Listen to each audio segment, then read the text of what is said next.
Welcome back. This is Legends. Krigalia. Session 45, episode 37. It's been a few weeks. Recap very quickly as to what the big things that are happening. You're en route to get a second key at this proposed location, the Temple of the Elven Lords. This key, if you remember, will unlock Lord Tarsus, Jaconar, their entire family, the tower, the Crosidium it's called, where supposedly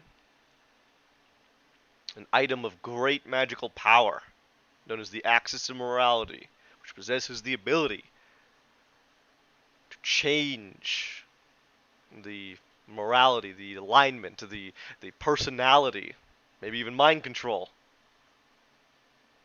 others. Something that quite a lot of people seem to want. You've gotten one key so far. While you traveled here, you noticed that the surrounding area was devoid of life. The elves here slaughtered to the last in the midst of a demonic invasion. And something else that stood out was that here, amidst all this destruction, against all this wreckage, is a single standing stone. You know it. You've seen these before. To Krigalia, upon which there are many different names, but all of which, in this case, are crossed or etched out, leaving only one remaining. A woman by the name of Lady Emily Jaconar, a name that none of you recognize, but seemingly is related. In the midst of this, you also encountered a demonic threat, another baron, one of which you've already slain, known as Diaster. We seem to be taking a moment to collect his surroundings before encountering you. In addition, by his side is a very familiar face, an Arcanoloth, a little creature, fox creature, whose paranoia is given great benefit to Diaster and others, as he has survived many encounters with you so far. Of course, the encounter started out, interestingly enough, with a sudden plan. It was a conversation to go over. Sadly, nothing too great could be gained from it, but it was indeed a spontaneous plan of which Diaster was seemingly entertaining and accepting. After that, a fight broke out, started by you. Great battle ensued, of which you seemingly have the advantage. Now, before we begin this fight... Oh, also, the Canoloth was about to be absolutely massacred, but, again, made a deal for his life that he guide you to where this key is. And rather than just leaving him to scurry off or lie to you, Davis, you have placed a magical mark on him. As such, he's basically branded. So he's stuck with you whether he wants to or not. Does anybody have any questions before we begin? I advise all of you to take a second and remember what buffs you have currently active.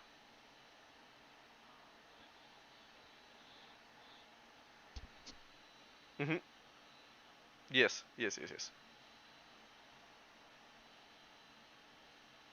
Alright. Yes, it was. A 9th level spell. Counterspell.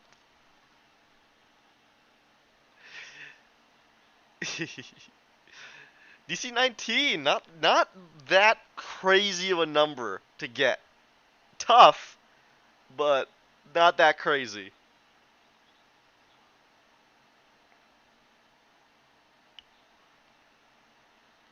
Does anybody have any questions before we begin? We're going to be at the top of the turn order. No, Dioster is still alive. He's just knocked down.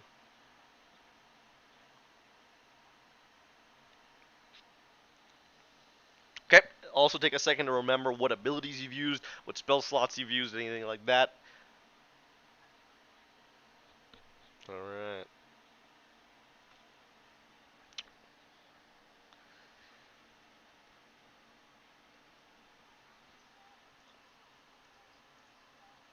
When you guys are ready, you may begin. Zerk, you are up.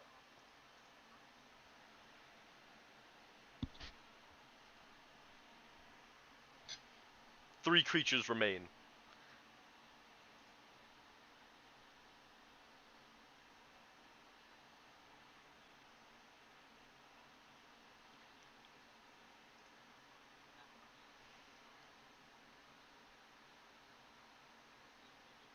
Okay.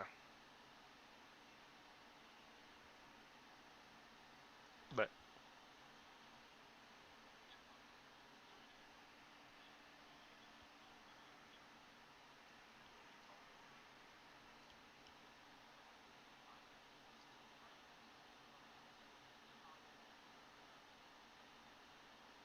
alright.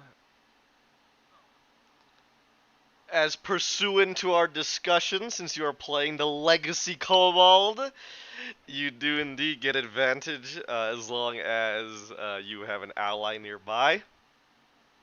And we discussed that technically, Steel Wind Strike would teleport you to each target before you strike. And I see no issue with giving you advantage on each of these, as long as you have an ally nearby each target that you wish to Steel Wind Strike to. Yes, everybody's very clumped up right now. Starting with the Death Knight.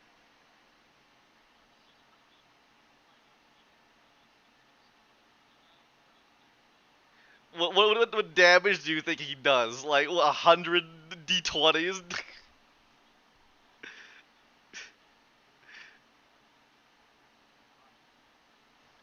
Let's see, the Death Knight, right? It does indeed hit. Yeah.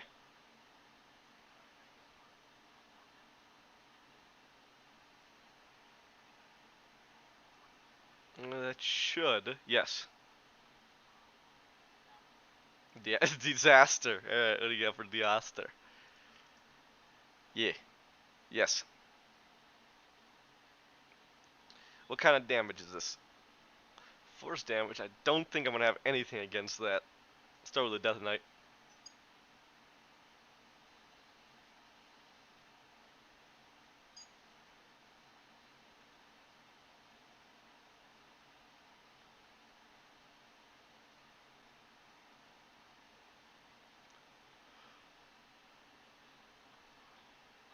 Total.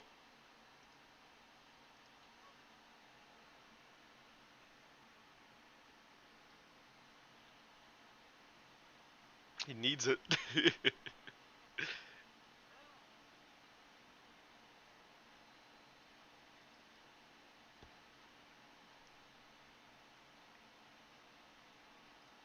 He is dead. The Death Knight falls apart and then just empty pieces of armor. Who's next? Uh,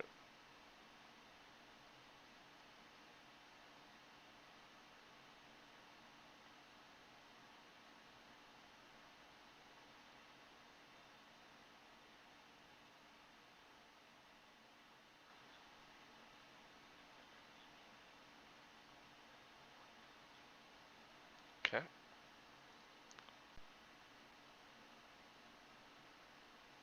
Nothing special there. Okay.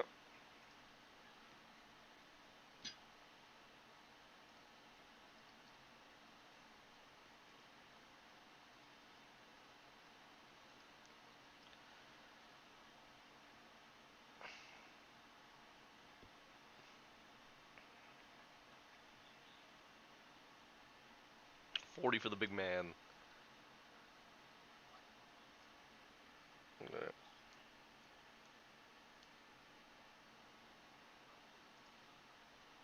Okay.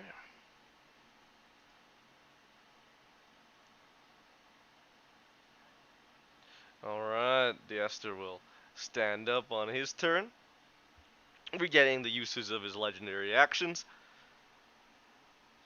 What do I want to do with you, buddy?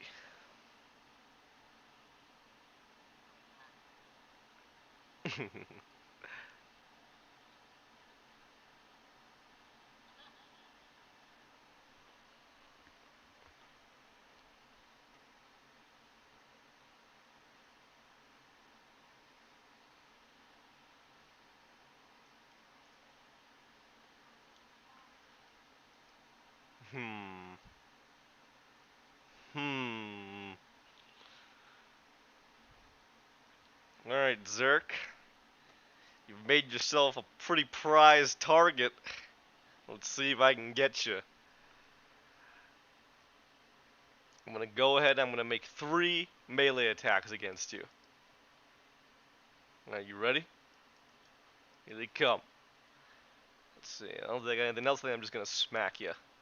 I'm just gonna smack you. Wait, actually. Uh, do I? Oh, actually, you know what? I'm gonna do this because Keurig, you haven't been able to do this once, and Melendez, it'll give you the chance to do this again. The man will cast Power Word Kill on you, Zerk. It is a spell.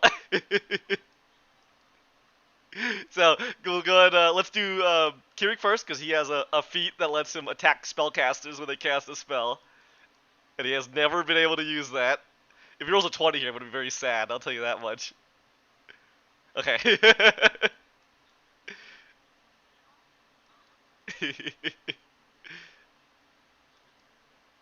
He died. Alright, sounds good. I am a fiend.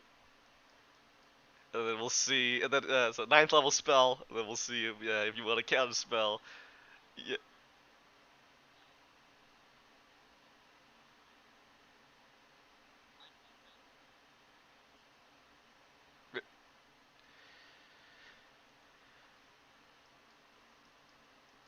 Don't worry. You take your time. You don't gotta be fast. You can go through all your numbers again.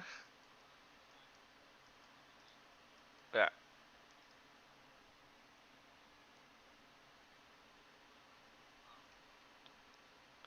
What's this? You can smack me when I cast a spell.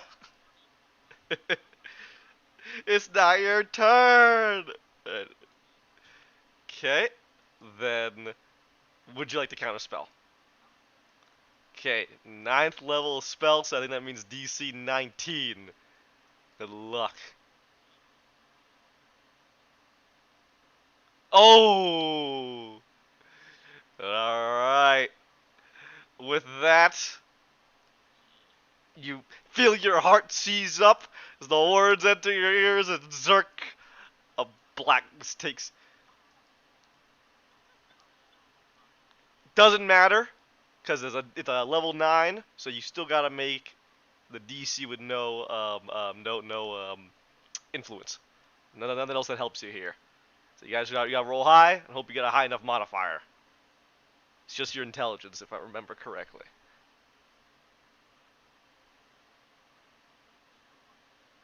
Alright, let's see if you can make it. Double counter spell. Spend those spell slots. That is cocked, unfortunately. Roll it again. And is that enough to get to 19? You got to 20. What's your intelligence modifier? All right. Just as you feel that blackness overtake you, right when you thought it was all over, the light from Marquita's gem shines brightly as those chains rip those words into pieces. You're fine. The Aster is displeased with how his power word kills have been taken away from him in the last second. Are you out of spell slots? Oh shit. Alright. We'll see if that even matters at this point. That is it for Dioster. That's going to be the end of his turn. Gawain, you are up. Nice.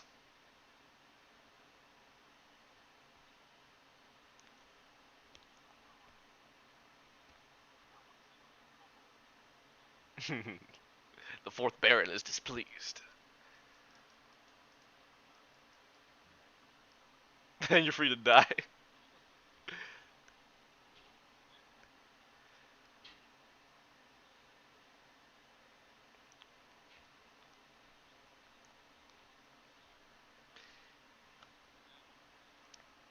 Alright.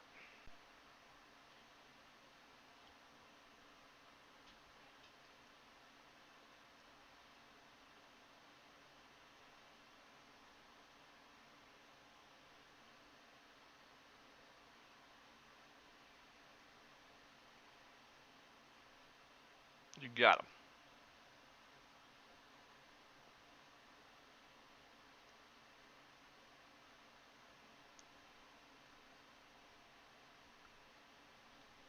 Alright.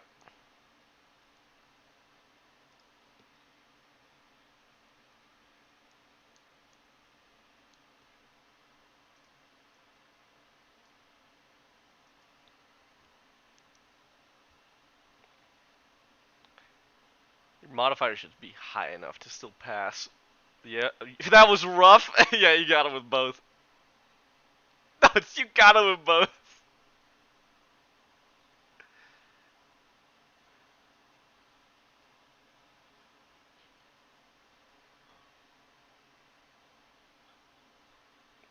Hmm. He's taken quite a bit of damage, but you can definitely see him slowing down. Even though he is remember, this big cloaked, shadowy figure, his breaths almost seem more haggard. You can see the you see tears in the darkness. Definitely looks like he's getting close.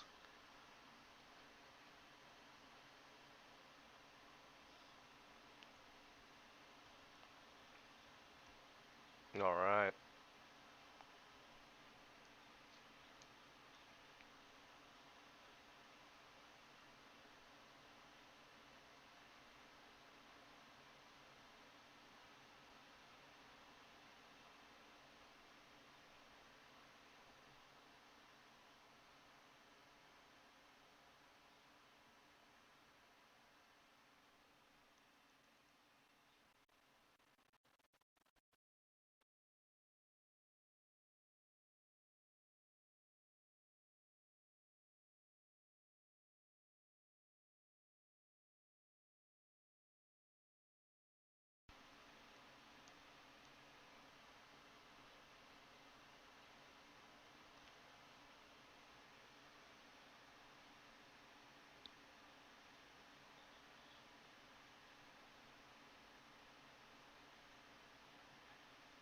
98. Let's see if that's enough.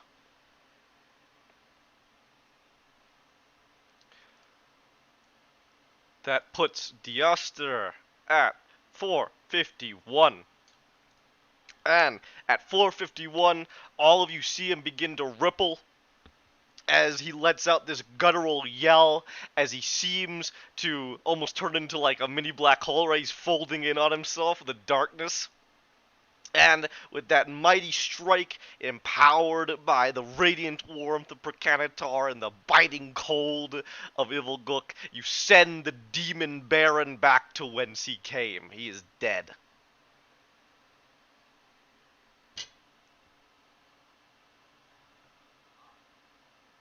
Yes.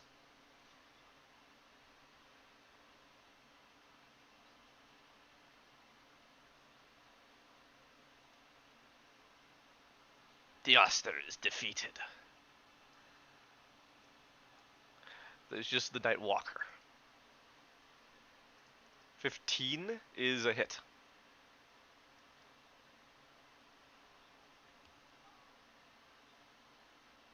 Oh, strength save. Alright.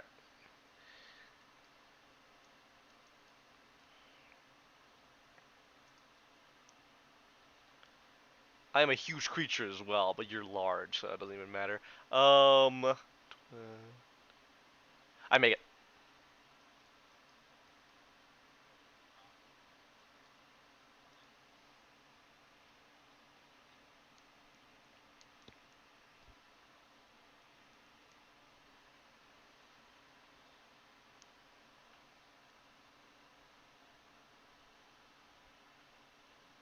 19 damage. Is any of this fire damage? Or any special type damage? Just radiant? Gotcha. Alright, 19. I have nothing special with that. Putting my guy at 185.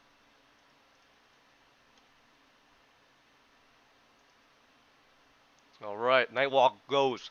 This huge, lumen, leering, lanky, alliteration creature turns. And I'm gonna reach out my gangly hand towards Connie.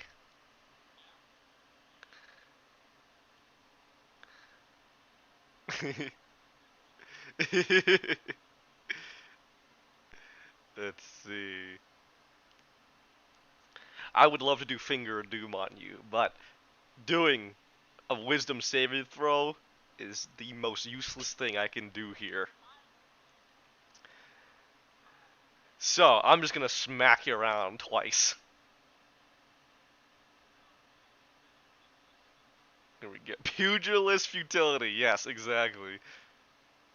Alright, and then you have to make some saves, but I think you should be fine with those as well. Alright, here we go. 2 attacks. This thing definitely doesn't seem to have that much higher cognitive function. It's not dumb per se, but it's much more feral than perhaps something like the Oster.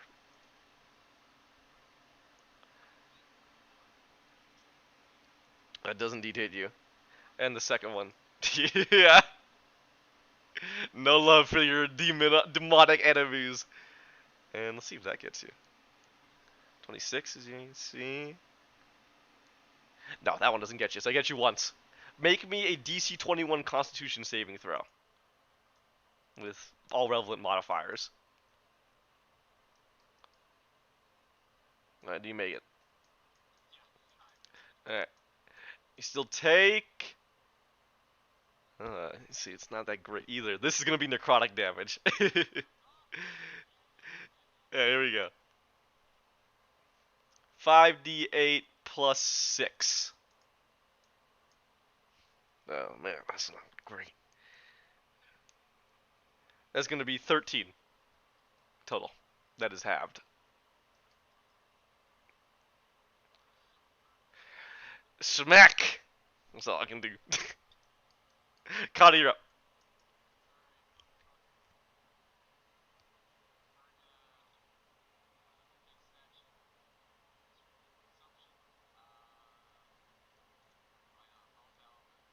Alright.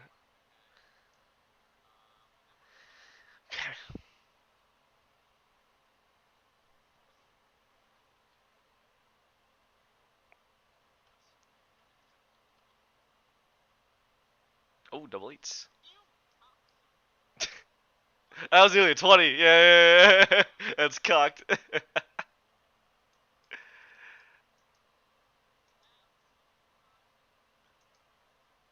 Alright. So your total with an 8. I doubt you're gonna miss though. Yeah, you got him.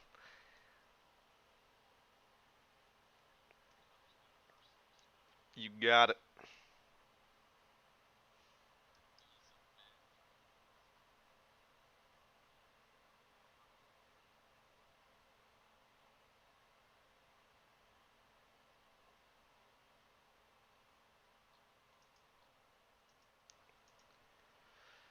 Total.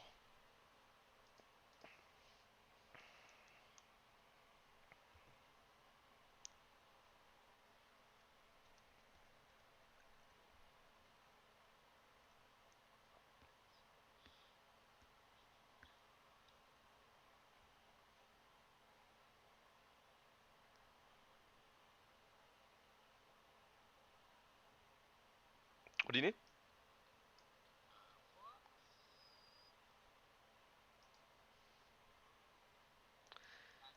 99. Not 100.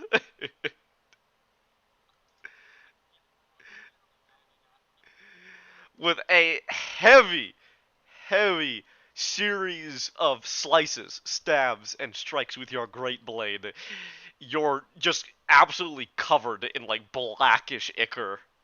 The creature seems to recoil from the ferocity of your attacks. It still lives, but not nearly as good. So what kind of damage is this? Radiant. I got nothing. I got nothing special against a radiant. Did you say 7? Okay. 291, still up, but you see, you're giving him a really bad sunburn. If that's it for you, Connie, Tiber, you're up.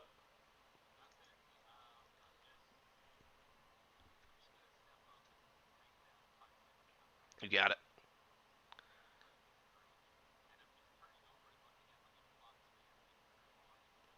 He is, though you see him growing more and more distressed as his associates have been eliminated again.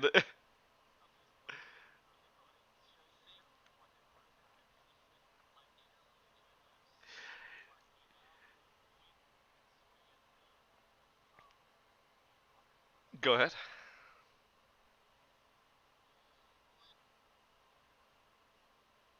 Total 18, still a hit.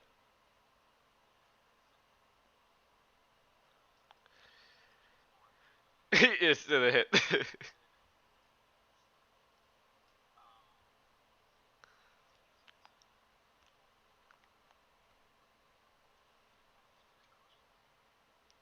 Yeah.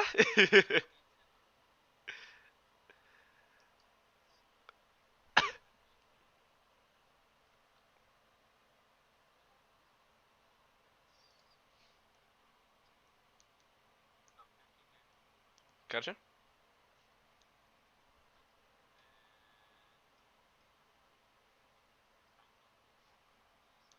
19 damage for the second. As Marquita's gem glows that deep blood red, you can see the creature weakening with each and every strike from your halberd. It looks like it's on its last legs, kind of uneasily standing on its strange thin limbs. He's a little tall for that, but sure, go ahead and smack him on like the knee. Also, you could break his kneecap with that. That would fucking hurt. Imagine getting hit with the butt of a halberd on your knee. If you do enough damage, let's see. Okay, what's the damage?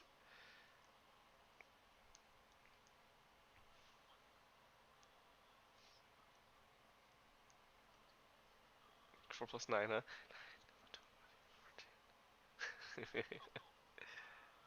Total 12. Oh, all right. I have good news. Just enough. His health is exactly 337. You needed that or more. With the last strike of the combat timer, tell me how you would like to finish off this monstrosity.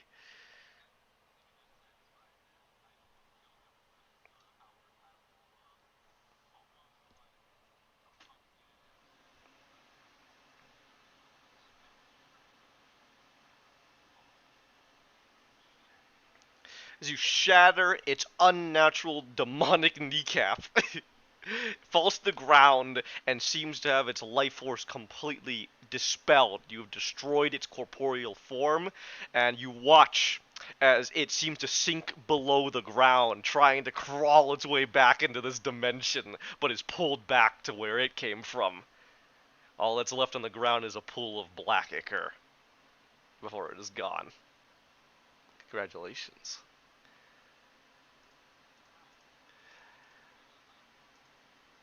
The combat is finished.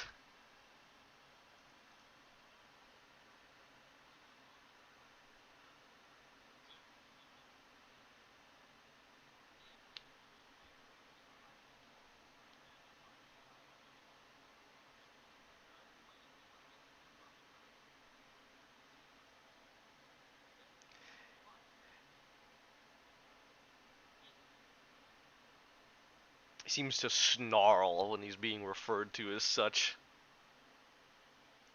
His eyes narrow as he looks up, forced to look up because he's already a short, hunched over fox creature. You on sunlight are a tall motherfucker. Kind of defensively holding on to his books and scrolls and other miscellaneous items. He just glares at you, evidently not happy to be here, not happy to be a part of you, but staying regardless, as evidenced by the fact that you can all see a interesting brand upon his fur. He says nothing as he continues to glare.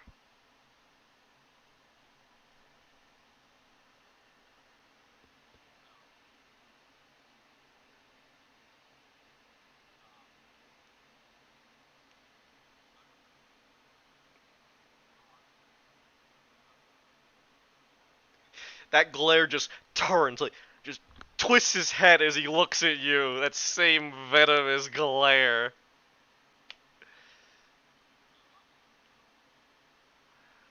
I am well acquainted with the likes of you. Need not forget I've survived your butchery thrice now.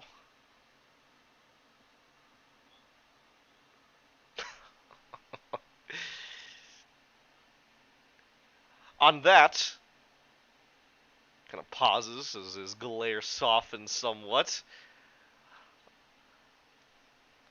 Perhaps an alternative can be found. As he pushes up his glasses. You will more than likely require my services in breaching the defenses of this temple, so that you may pillage its contents. I mean, basically, he's a nerd, but a demon nerd.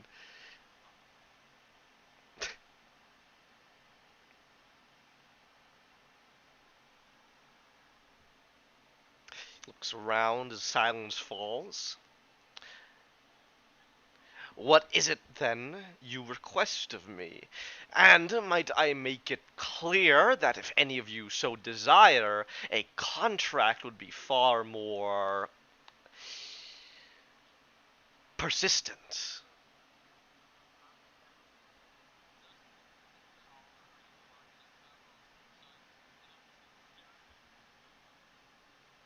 He looks towards you, a slight tick in his face, as if what you just said is correct, but is not usually asked. Yes, a contract is meant to benefit both parties of the transaction, and as such, a deal is rendered with precise wording and instruction.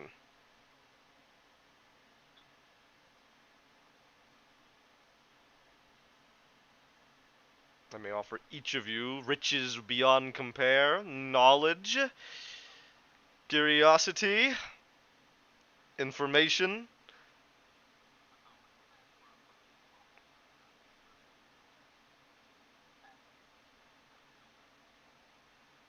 Just a bright glow in acknowledgement, in agreement, in excitement.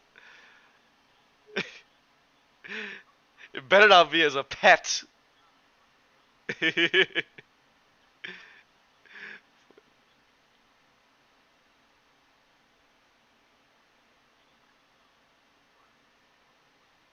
You'll know.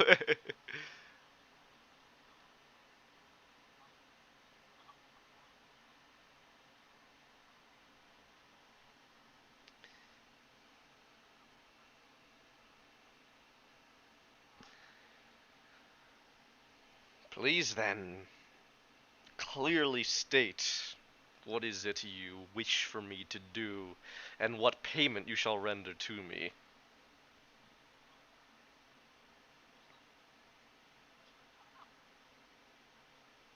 Kind of, kind of looks when you put the temple. Okay. Human. What is it then you are prepared to give me? Ugh. An adequate transaction. See, you can do it as many times as you think he desires his life, until you think maybe it's enough, and he dislikes the demeaning anymore, and he finds like, fuck it, just kill me then. Fuck you guys.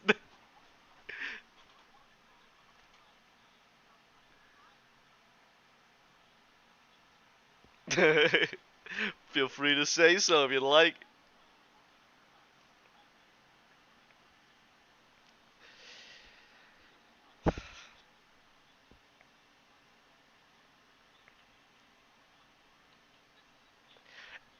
Ahem! As he coughs and puts on his most college professor teaching voice, but it's very condescending. As if he's talking down to lesser intellectuals. That's very much the feeling you get from how he views you. Nothing but brutes and bullies.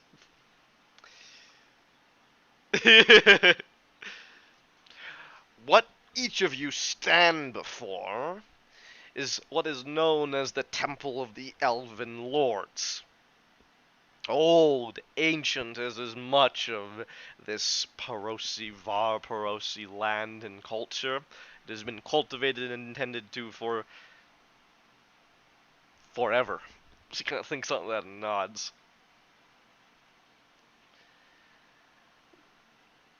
That's on account of the caretakers being indisposed at the moment. He looks towards the destroyed buildings and dead, charred bodies and seems to grin ear to ear.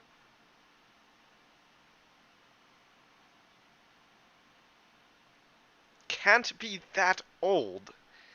By what evidence do you state that assumption?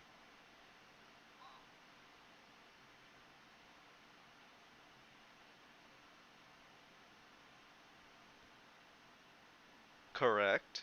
Well, in a sense, there are still lords here. Your people, the Nemithians conquered and raped and pillaged and took over these elven lands, and as such instituted their own monarchical system.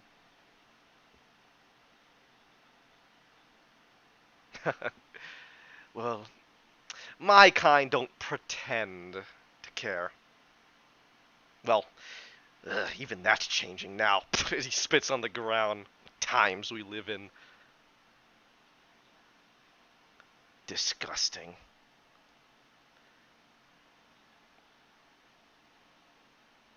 In the temple.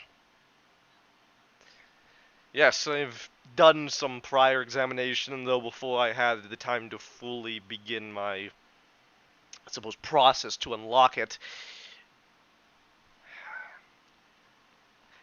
Certain events took place, and I'm not just referring to your untimely interruption.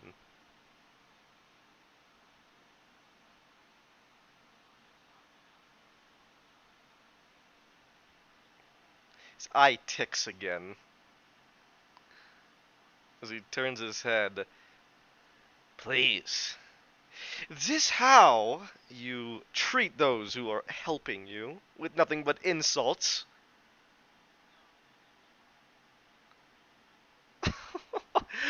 I have kept my insults to myself. Because that is a mark of maturity, something you seem to lack, child. Oh, that is very clear.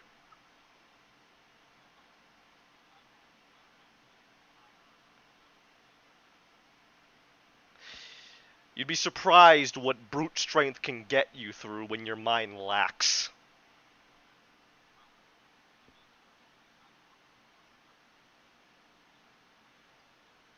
What strange personalities you give to my kind.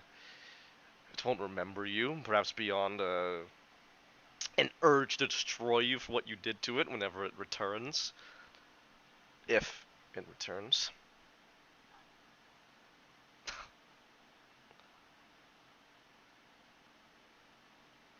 I am willing to work with you, but be wary of sullying the name from whence I came. My people fight a battle, a glorious battle for survival.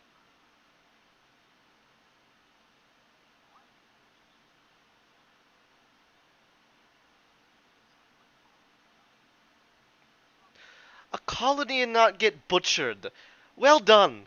Well seen. Well, a stout observation. Oh, why do I need to explain a thing? This one seems to already know everything.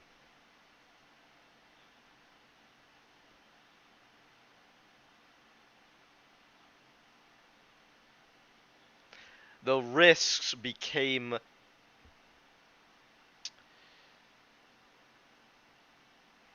that's not the right word.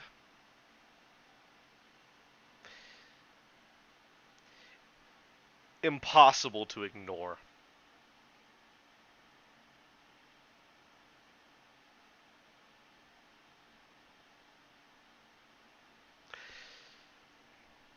But rest assured, should my people find destruction, yours shall not be far behind.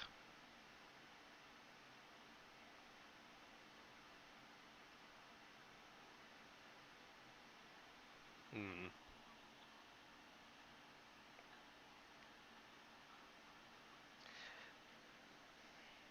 And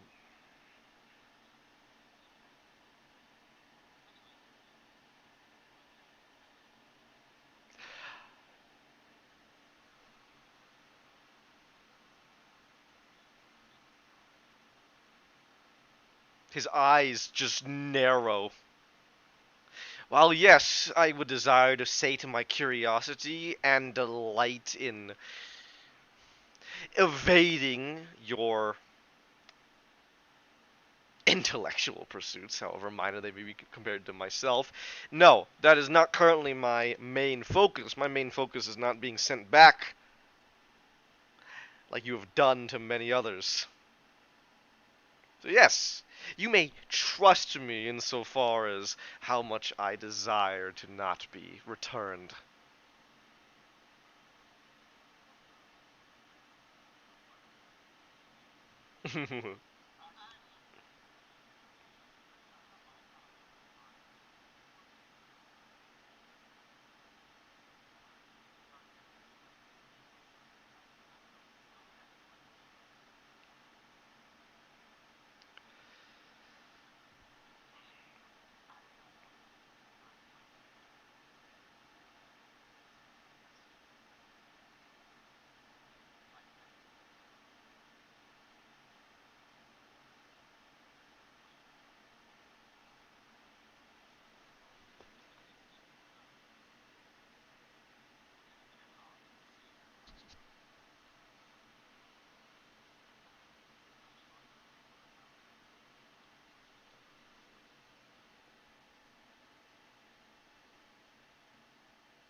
Just crosses his arms as he watches.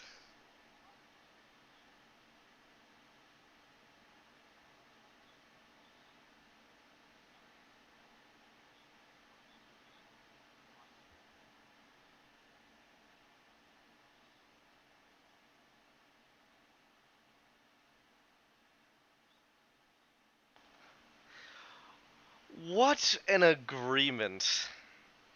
Understand that I will accept because I have no other option, not because I believe you in any sense of what you have shown so far. He looks. Excuse me? He's been honest. Oh, now it's for the most part. You exclude when you make deals with my kin. Of course, it's okay for you to betray us. One. One.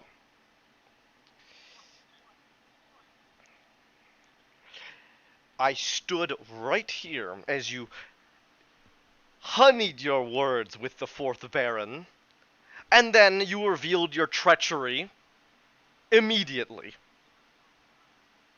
No, he was not. The fourth Baron was completely going to abide by your terms and speak to the others in charge. As I've said, there are things changing. And there were interruptions here long before you arrived, which interrupted my own process of excavation. He wouldn't even come up to the temple.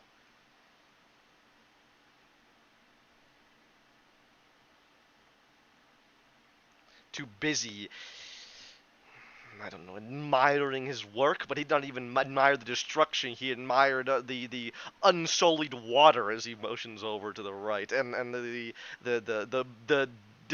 besmirched a memorial stone, which, by the way, was not any of us. It was in that appearance when we had got here. I do not know the significance of why those names would have been crossed out, except for one.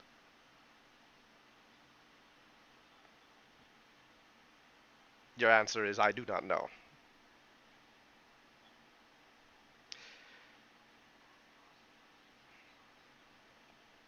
Back to what I was saying, I accept your deal, but I have no belief that you will indeed let me go once I have dispensed my expertise. As is fitting of your people and of your trust.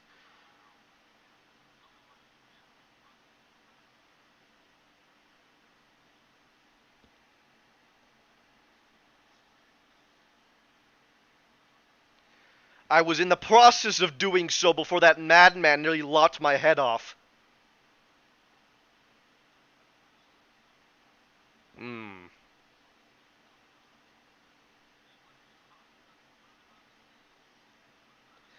Why would I talk with you? I wish to destroy you.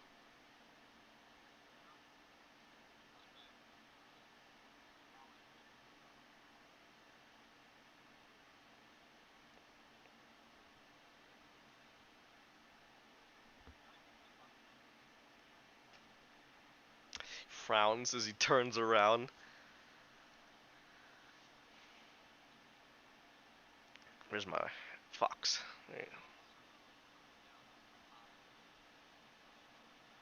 There.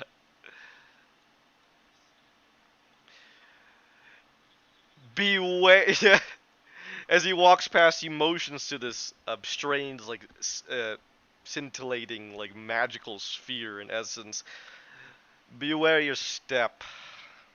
I assume the incursion and arrival of us has displaced certain things, or perhaps it's some old Perosi defense. Who deleted it? Who did that? Or perhaps some old Perosi defense spell, but it seemingly does nothing. Better that we not test what its purpose truly is. Hmm. As you look at it, it almost seems comparable to that rippling, almost black hole void-like space that Dioster disappeared into when you had dispatched him. Does that mean what that means? You have no idea, but it's the same sort of effect as Dioster disappeared. Well, sure. Okay. No, your detect magic is gonna detect necromancy, and what's your arcana? You have no clue, no clue.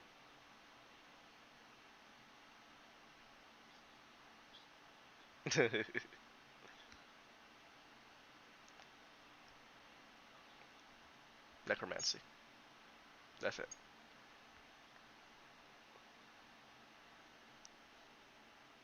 Kind of stands there and looks at the rest of you. Anything else you desire to do with this thing?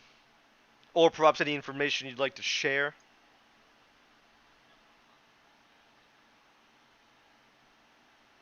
Necromancy, it appears like what had happened to the fourth Baron. I would concur. But, hmm. This is a place, as he kneels down and touches the grass, of burial. They seem to have planted their dead here Not a lot, but perhaps individuals of importance. Perhaps the arrival of our incursion began disrupting the hmm. As he stops and doesn't finish that sentence, thinking on what he what he's just come to a realization of.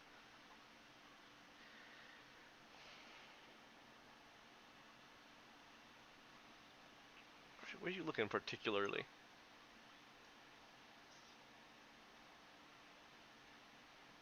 These ones right here. As you look at them, I will say that they appear to have, yeah, actually, pretty much exactly what Kiri had said. They have a whitish coloration to them, and they don't seem to be, um, they don't seem to be like orchids or anything like that. They just seem to be lilies or generic flower number one. I don't know my flowers. I was trying to think of what's a white flower? A dandelion. Um, what I will tell you though about the flowers is they seem to be full of life. Um, Perhaps larger than normal. Larger than normal, I would say. And maybe as you look at the flowers themselves, the grass also seems to be a darker, deeper shade of green, like it's more alive. So,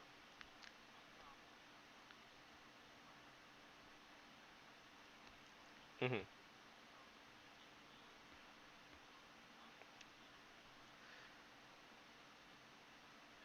Interesting question.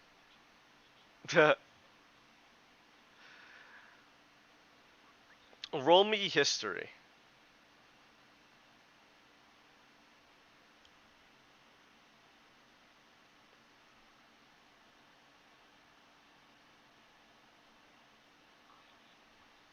So,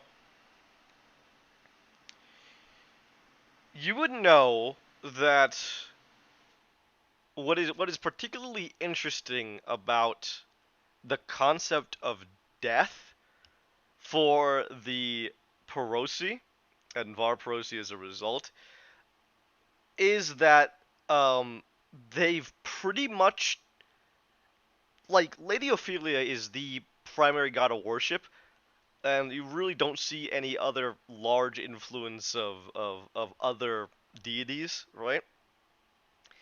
Except in the concept of death. Welengir is highly venerated here, which is unique because it's pretty much it is a Nemithian god who have been accepted by a foreign people. Um, and going back even more on your history, there are rumors, and not even just rumors. There are recordings that the concept of death was very strange during the time of the kingdom and even before that. Um, Again, during the time of the kingdom, it's a bit more recorded, and you definitely know that they had these burials, and there was very much a focus towards returning the body to soil, and that they would almost create gardens out of graveyards and things like that, right? As it nurtured it, right? But before that, right? So we've just gone through modern times. Welling gear has become more commonplace. During the time of the kingdom, this concept of burial and nurturing the land and then using crops or garden bodies as soil, exactly, as nutrients, right? Fuel. Before that, there are rumors that the elven people didn't even have a concept of death, which makes not a lot of sense. What does that mean? Did they never die? Did they just have no burial technique at all? What do they do with their dead? It's you have no idea. Yeah, that's the thing. It seems like what they're saying in the times of the in those rumored times, right? Is that Perosi just didn't die? But that also doesn't make any sense. So you'd have to look more into that. But that's the extent of your knowledge of the 28.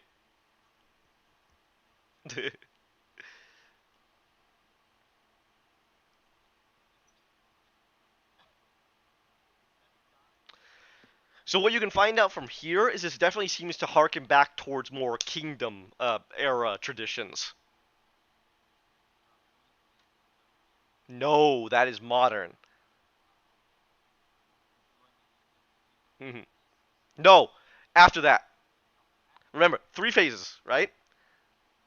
Wellingear is the most modern, and that comes about because of the trauma they suffered during the Velian Drakkar, right? Tons of death. There weren't old elves anymore, right? It basically completely changed how elven children are raised, right? Then during the time of the kingdom, they had this very druidic nature focus on death, right? Then before that, apparently they just never died. Make sense? So this seems to be that middle portion during the time of the kingdom, that kind of tradition.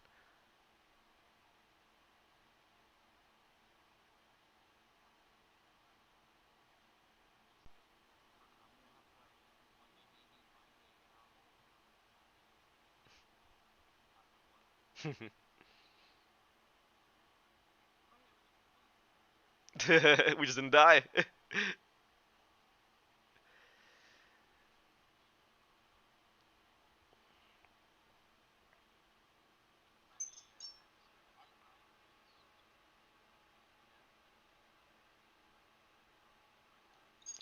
You will notice that the Arcanoloth is giving you an uncomfortable smile as he stares at you deep in thought, like you being deep in thought about all this. Not like he's reading your mind. Well, again, you don't know, right? It could be that, but like he senses. You can roll me insight. How about you roll me insight? I'll tell you that. Sure.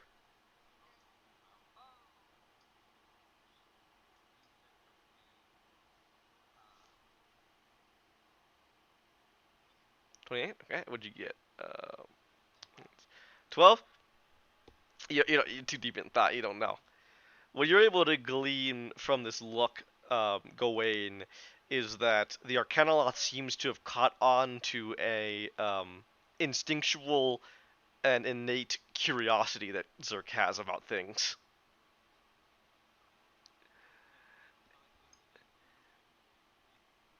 Zerk, is it? Kobold. Could I perhaps surmise that you are a man of magic, as evidenced by your surprising mastery of spells for a mortal such as yourself? Would you assist me in an experiment then, right now? As he still continues to grin.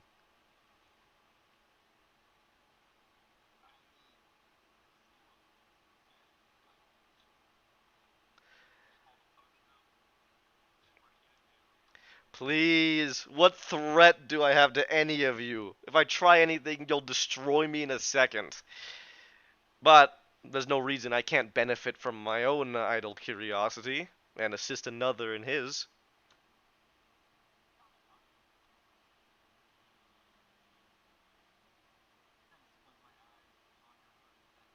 And in fact, I don't only require your help. I sense a more innate connection with death with another one of you as well, as he seems to look towards you.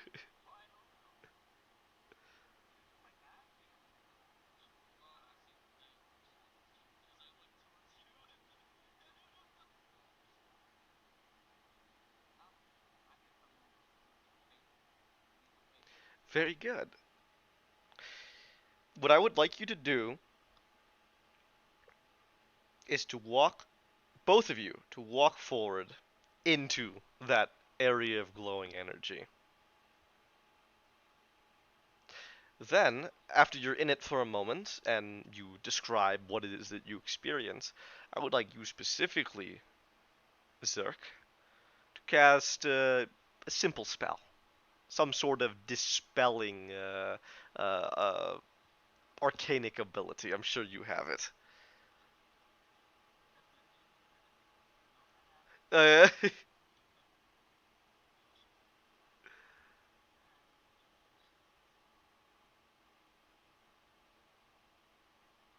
You just walk in?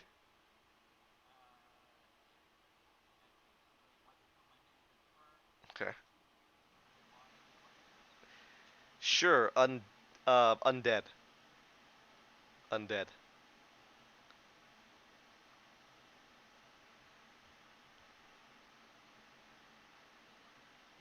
Yeah, that big like kind of area of energy seems to be just emitting undeadness.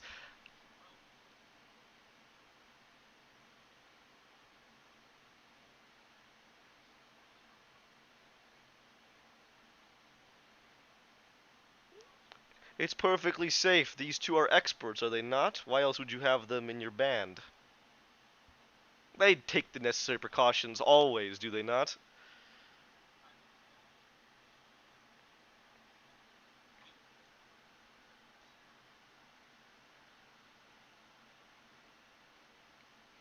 An astute observation. Would you like to step inside as well? He frowns. Very well.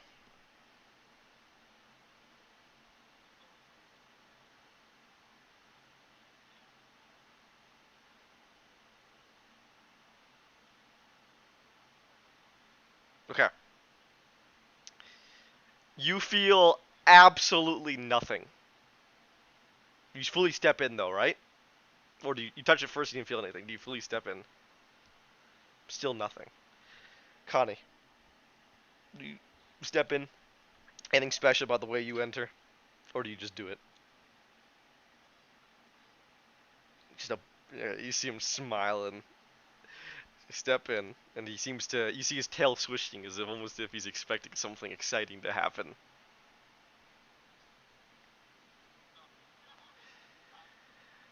Nothing at first,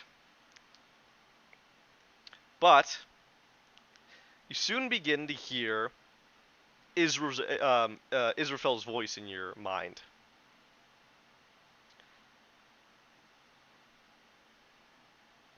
What is this?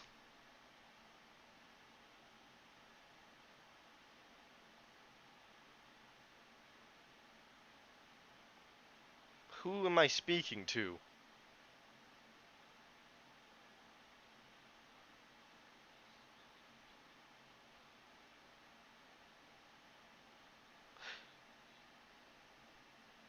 There's a pause. Vanileth. Greetings. Has something happened?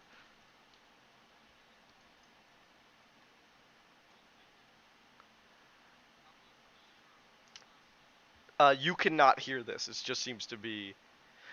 Actually, hold on, hold on. No, you know what? You do hear this. You do hear. So again, nothing you feel, but as soon as you begin talking, um, Connie, you hear it as well. No one else does, but you hear it as well, Zerk.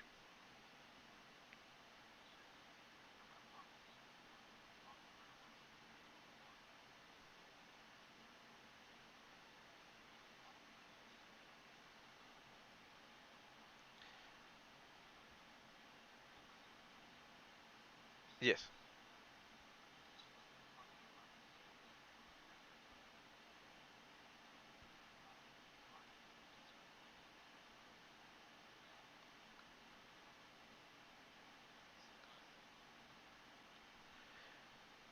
Being hunted.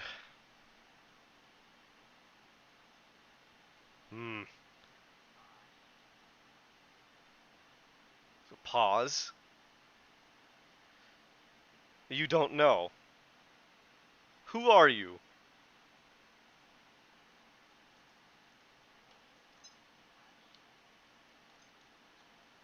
That is not a. That is not a name I am familiar with. No, does it sound like it belongs here? Perhaps are you help sent?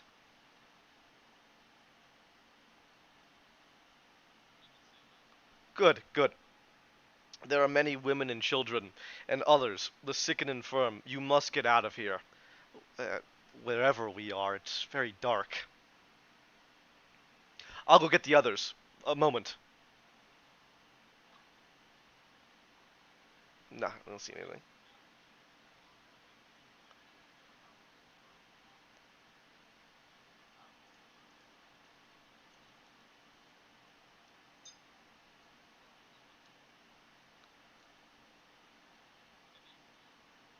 Yeah.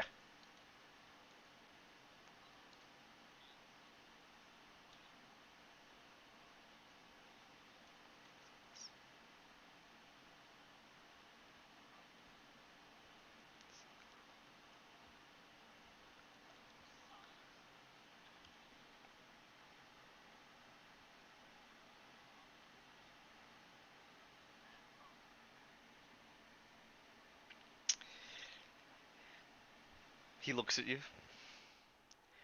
No, thank you, he says through gritted teeth as he twists his head back to watching for something to happen.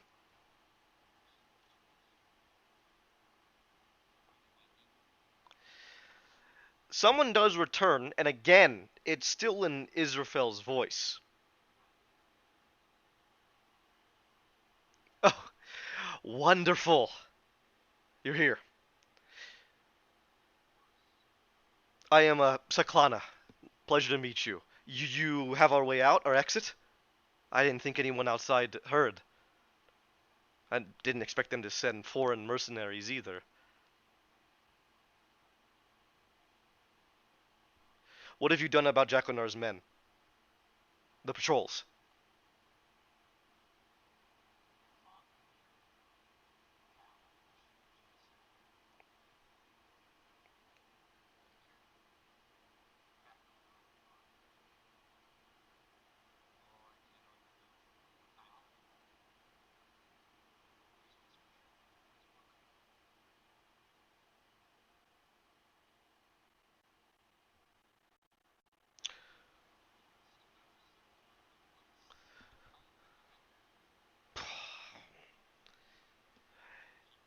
It's not about how long we've been here, it's about how long we've been trying to get out. Many of us have lived here our entire lives, you must understand, but the family is there's a sickness eating away at them. It's terrifying.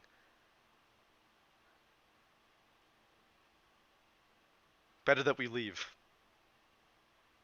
before his reign of terror reaches us.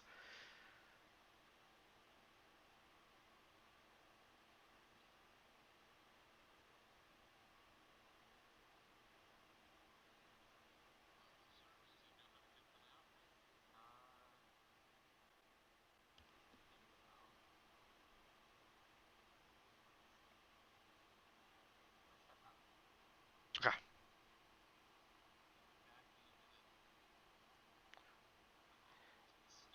Alright, we gotta step out. Oh, now you're interested in what I know. Not more knowledge, but I had a suspicion, and I put that suspicion to the test, and it appears that I was correct.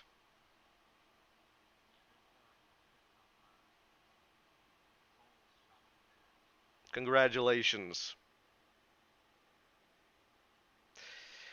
What I surmise is that that ball of energy, however it came about, is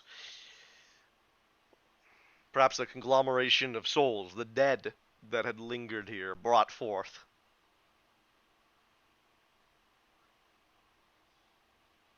You needn't worry, I doubt they will manifest as undead. There may not even be any bodies left beneath.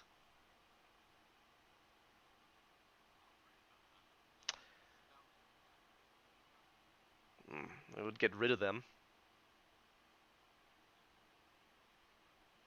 Just to be safe, in case it is some sort of defensive measure. I can assure you that this does not seem to be some common graveyard.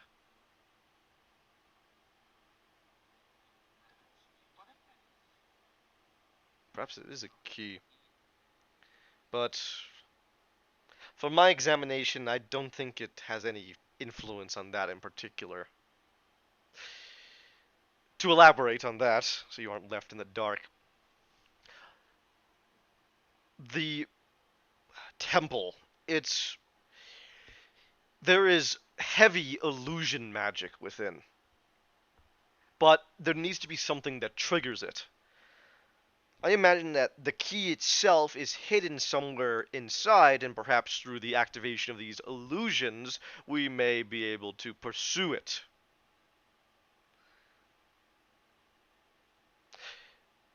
The only answer now is how to activate these illusions. I was going to try a number of arcanic sigils.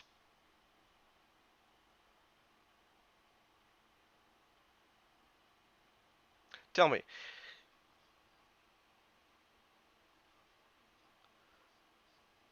Certainly.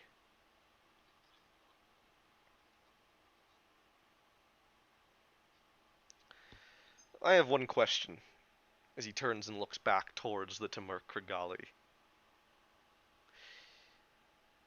What does the name Jaquenar have in significance? Something is strange about that man. I've heard some of my kin speak on him. He is known to many, but seemingly nowhere nearby has been dealt with. But his influence is vast in this place. Who is he to you?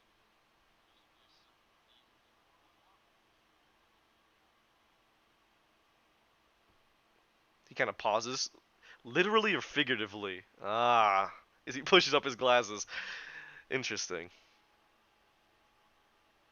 Ah. Well, if you wish to leave the souls of the damned, I will not deny it. Shall we proceed up the steps?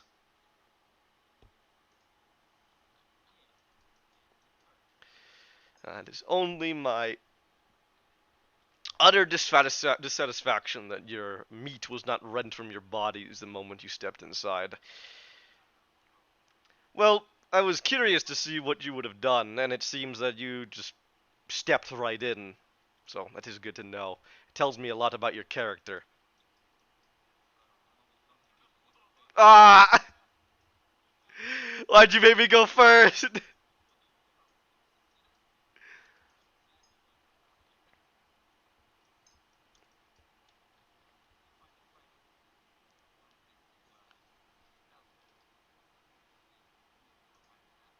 I didn't know what was going to happen, but I figured the greatest way to trigger something is to try to get rid of it. Perhaps it would have killed you. Ugh, as he shrugs.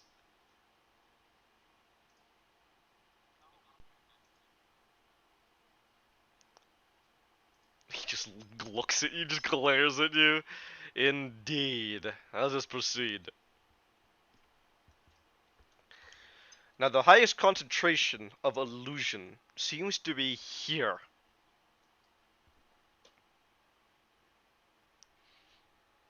You, the one who has a close connection with the dead, and I suppose any of the rest of you that have a deeper insight. Focus your eyes. Tell me what you see.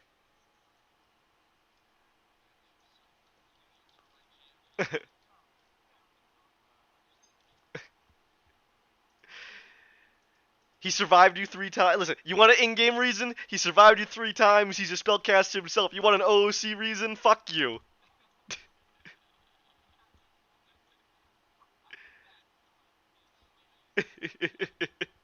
What do you want from me?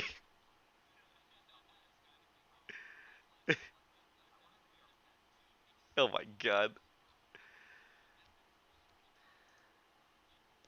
You say that, but yes.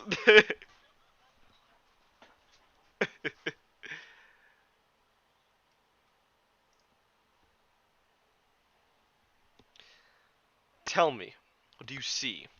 And as you focus your sight, what becomes apparent is very interesting.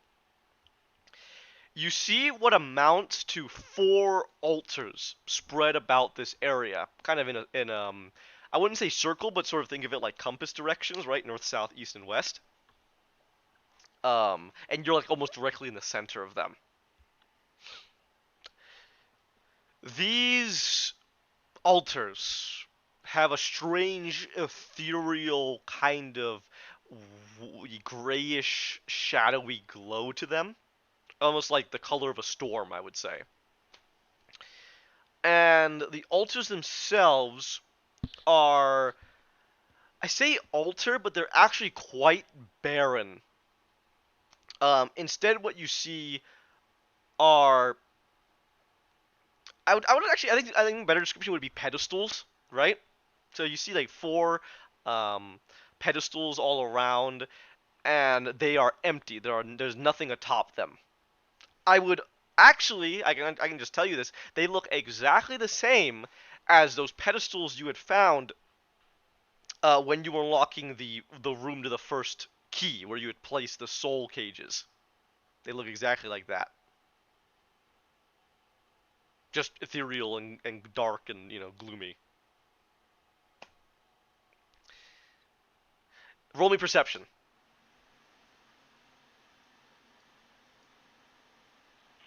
Sure, why not?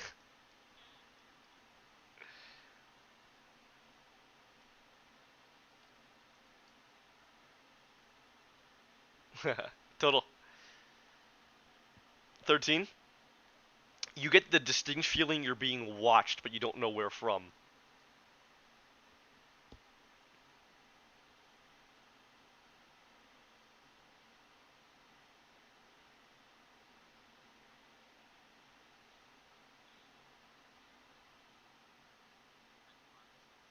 Hmm.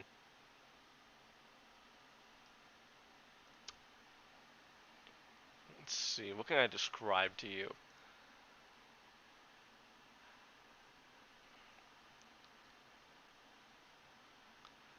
I'll say that you obviously get the fiend, right? Because he's right there.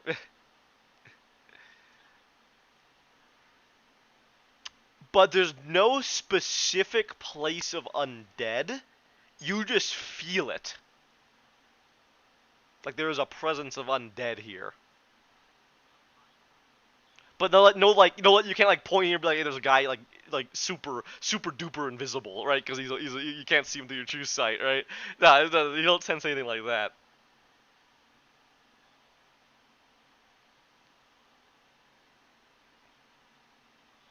What's your question?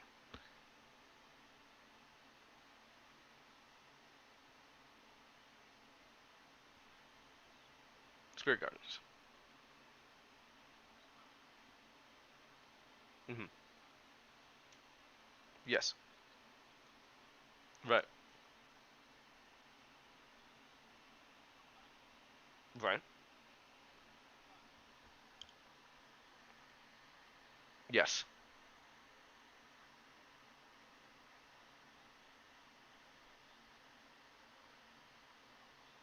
Hmm. Very well. Do you specifically wish to call upon the spirits of the dead? Who specifically are you seeking then? Just spirits around? Hmm.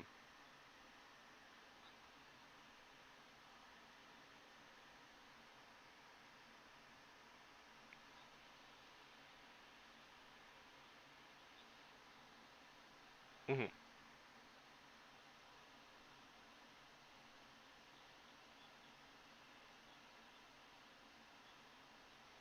Right. I gotcha.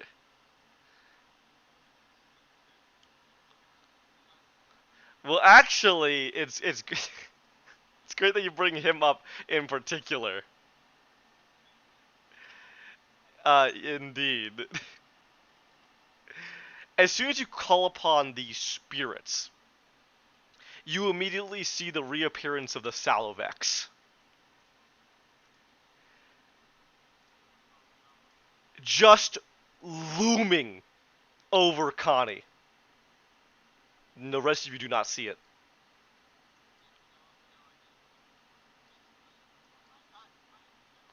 Directly in front of Connie.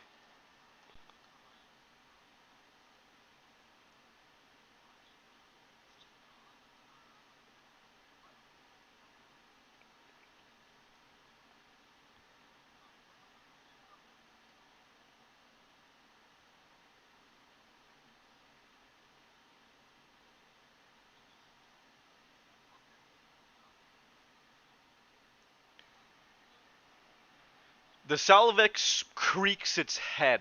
It's like the sound of falling timber. As it tilts its head to your greeting, you see it simply rotate its body, one hand still holding the torch, this lamp, I guess specifically. The other hand points a gnarled finger towards the throne, then steps out of the way of Connie.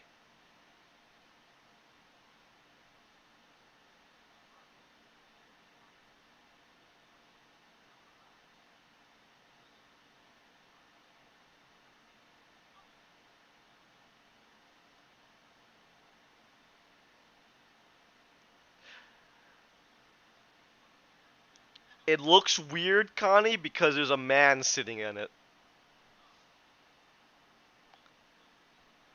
who has true sight. Connie, you can see it. This man has a particularly interesting expression and garb, and it only takes you a moment to truly recognize who this individual is. Gotcha. Yeah, you watching him?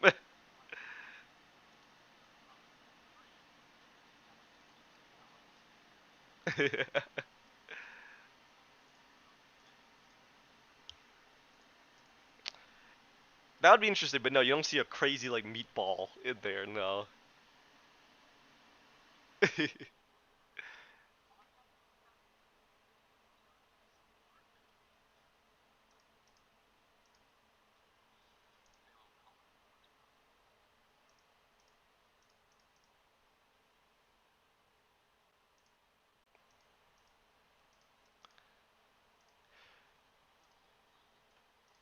You see an ethereal spirit of this man, of Lord Jaconar himself, Lord Tarsus, sitting there bored.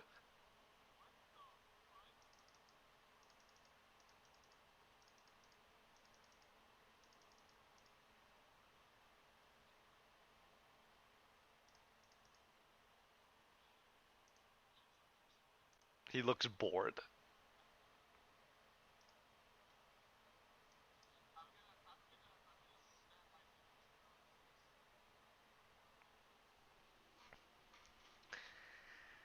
Pause.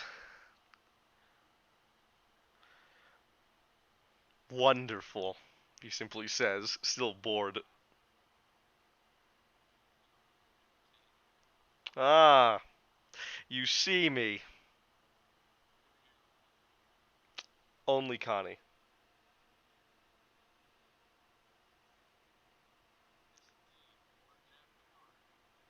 An echo.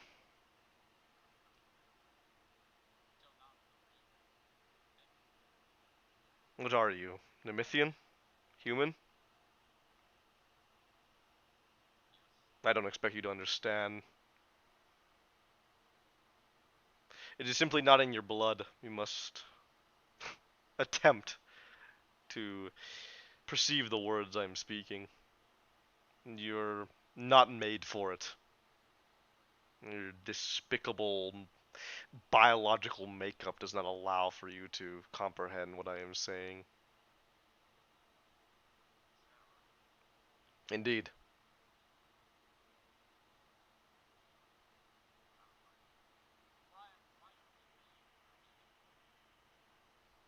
And why should I?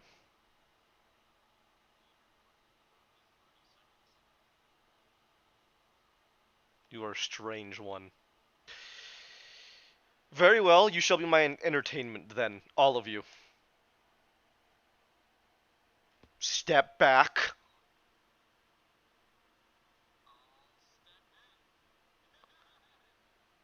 As he stands and suddenly appearing before all of you is Lord Tarsus Jaconar, a ethereal expression of him, but now all of you can see him.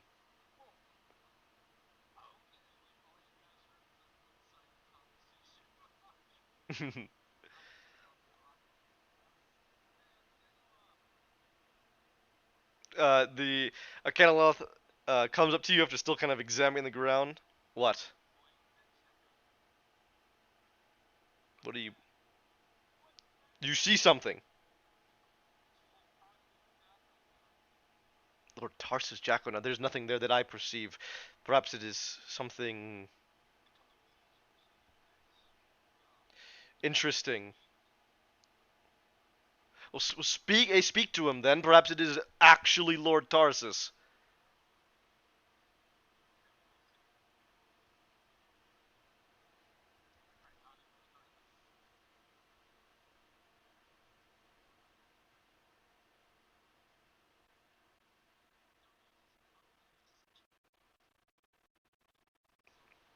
Yep, stands there.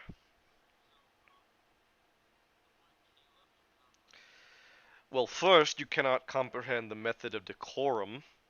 I am nobility, and as such, you will fall to the ground and kiss my feet.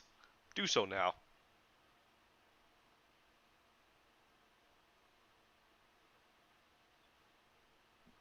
Go ahead. Ghosty. Go ahead.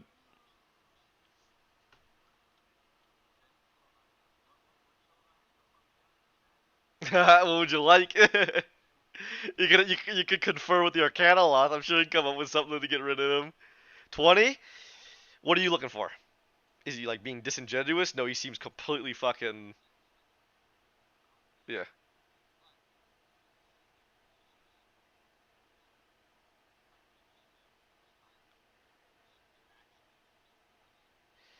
It seems like he's doing it because it's what he expects of anyone to do in his presence. Like this is so ingrained into him and what he's done to countless others before him.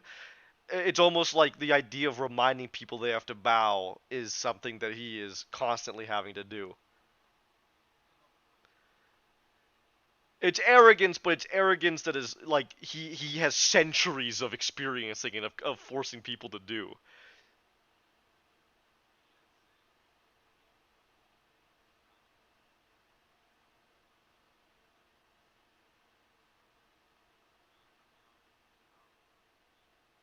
Yeah.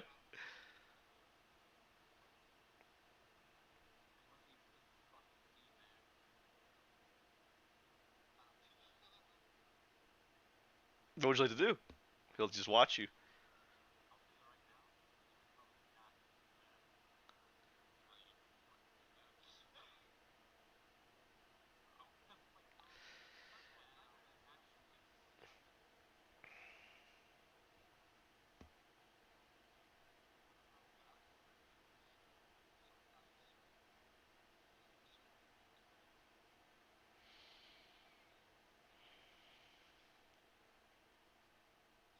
He just frowns. Well, it seems that one of you have noble pedigree, but none of you have listened to the direct order I have given. What? Are you too good to kiss the cobblestone here? To kiss the ground your kind have sullied for ages?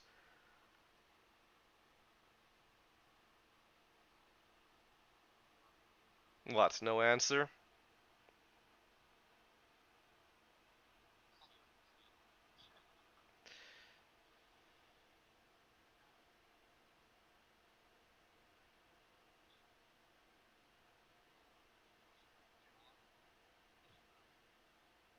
Kind of look at you. What?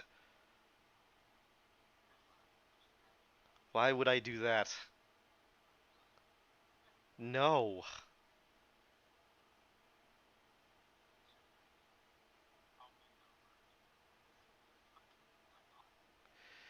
His eyes, he kind of raises an eyebrow as he looks towards you, Tiber.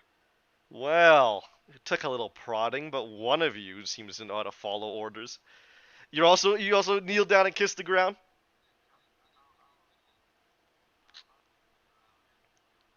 Alright. And look around at each of you as you do it, then seemingly satisfied as he gets to you, Connie. Well done. Understand, what you have just shown me is what you're willing to sacrifice. This was a small sacrifice.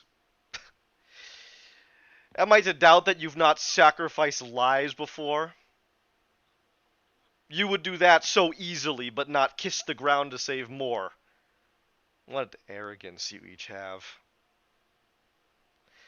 Well, we shall reveal more of that arrogance, and we shall find out what exactly you are. You are my entertainment, and as such, I will commit you to a series of tests. Tests to determine, well, to determine what it is you exactly think. Perhaps we will discover something about each of you today. How much is it that you desire this key of mine, so that you may possess power beyond imagination?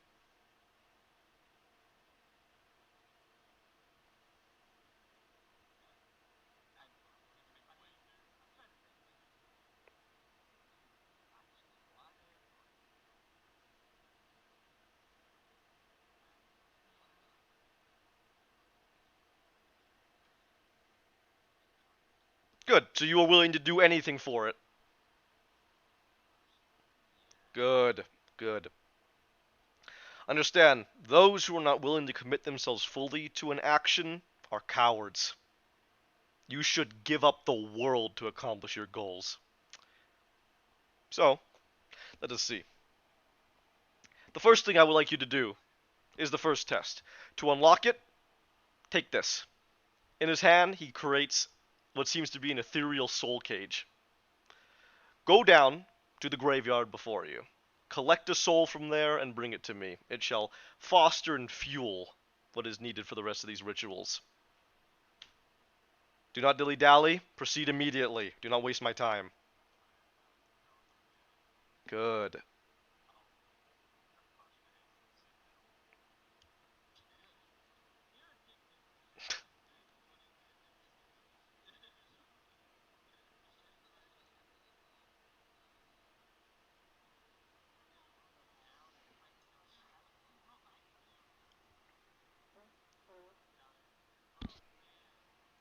Alright, you step in with the soul cage, Davis. Tiber, you hear Marquita's voice in your head.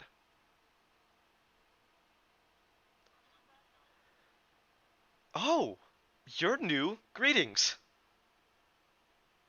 Are you gonna save us? Mother Dearest is so worried.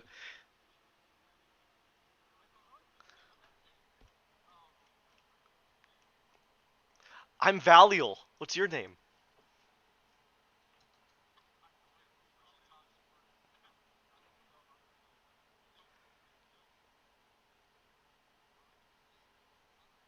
I didn't do anything. Alright.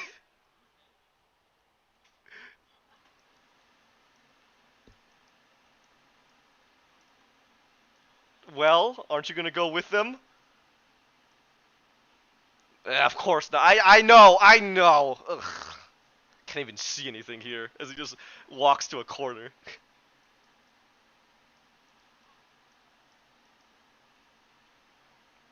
You step inside.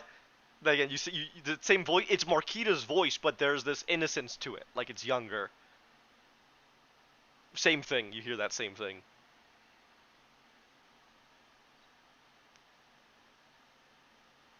Oh, there's so many of you.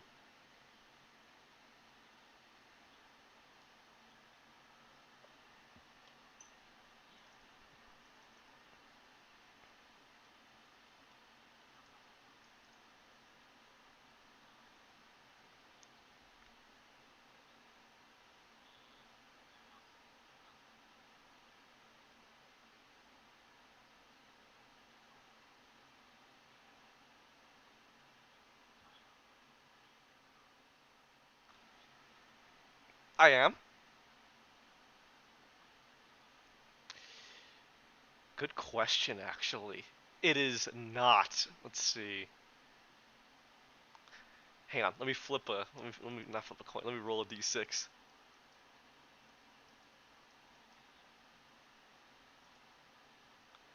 It is Kadrigan's voice.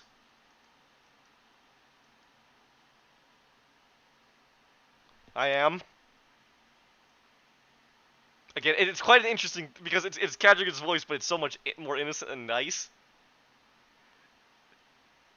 Oh, I guess a few weeks now we've been staying hidden.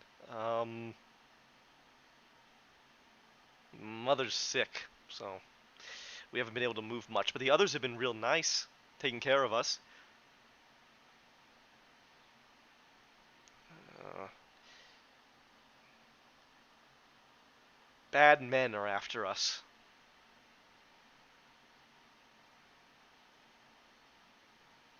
Would you like me to go get someone else? I'm sure they can tell you more.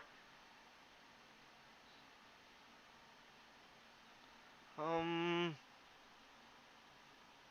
well, I'll get you Vanileth. He knows everything. You know that there's a pause, and then another voice comes back. Still, Cadrigans, but again, a little more experience. Definitely not as innocent. Um, Different. Greetings. I recognize you. I don't recognize you. I am Vanileth. I am the one who leads these poor souls. When can we expect to leave? I apologize for harrying you, but we have suffered much.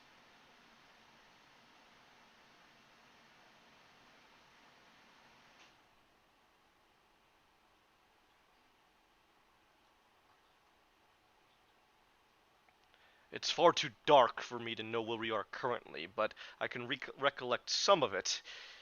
A chase, banding together, Draconar's men, his clockwork soldiers, going door to door, seizing those that are his enemies or related to his enemies.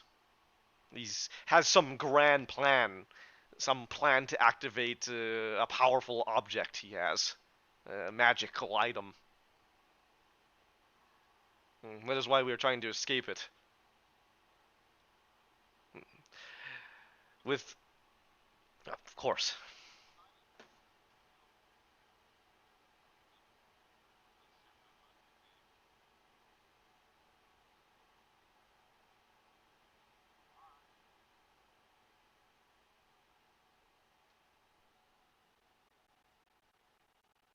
What would you like to do? You just want to think. You just want to think about using it.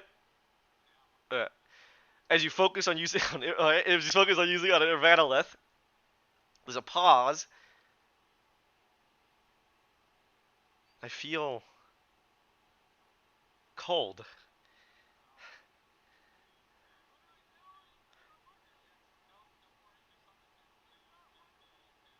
Mother, you're back. His voice disappears, and there is now a floating mist in the small cage.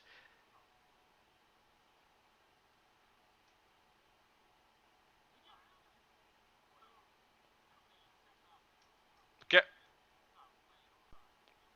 Seems to be a small floating wisp inside.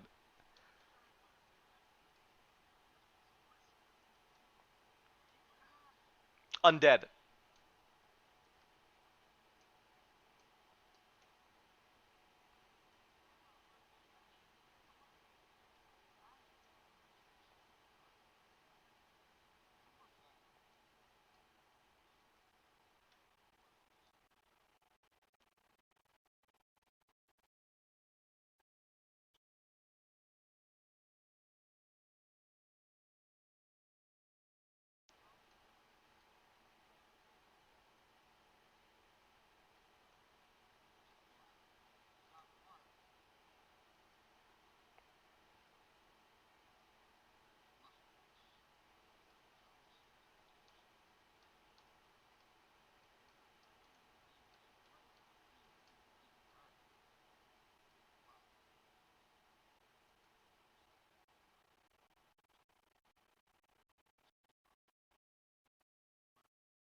All right. Yes. Before they return, uh, Lord Tarsus will look towards you, Connie. Just kind of that goes on. It appears your compatriots take their time.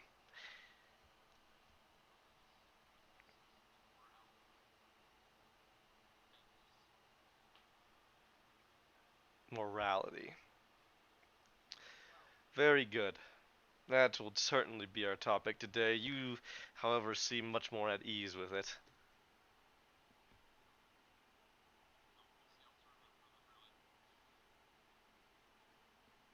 The alternative is should I find you displease me and waste my time, I shall instead turn to others. Perhaps they shall prove to be far more exciting.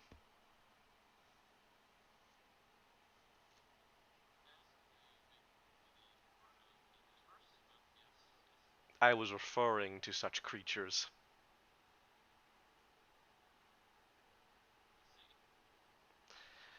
My prize is extravagant. There are many I could sell it to.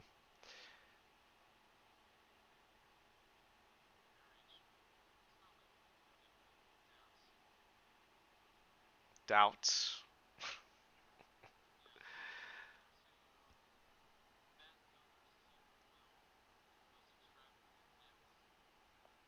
Then what exactly do you believe the object to be capable of, if not that?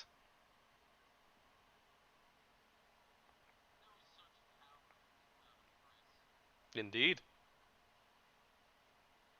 But the higher the cost, the more powerful the effect. It's very simple. Causation, and then your result. These are universal laws.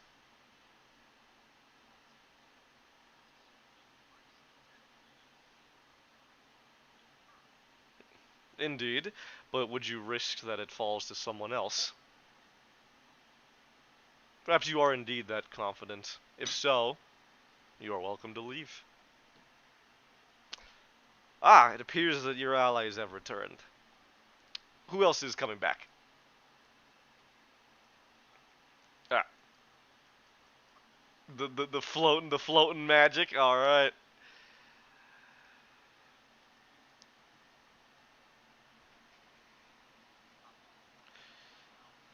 Where's your fourth?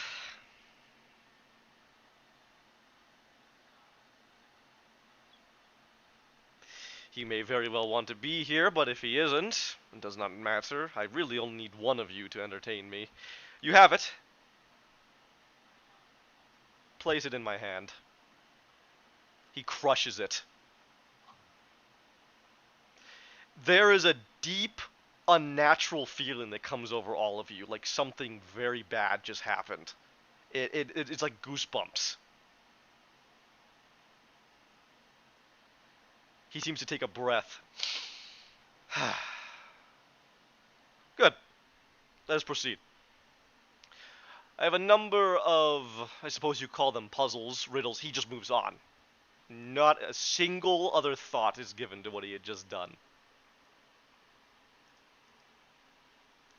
Think of these as, I suppose, thought experiments in a sense. This allows me to be entertained by seeing what you come up with, which is why I recommend that all of you be here, but perhaps the kobold doesn't have the stomach for it. We shall see if any of you do. I certainly hope at least one does, or I will find my time is wasted. Shall I start with the easiest one first? There are four you shall have to do.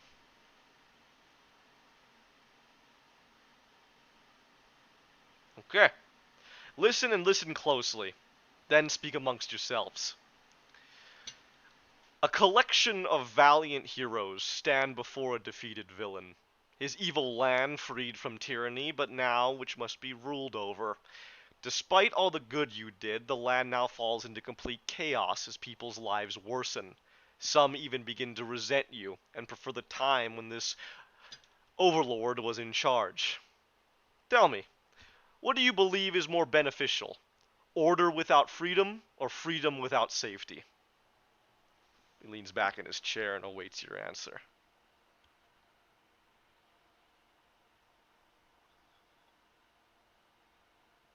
Order without freedom.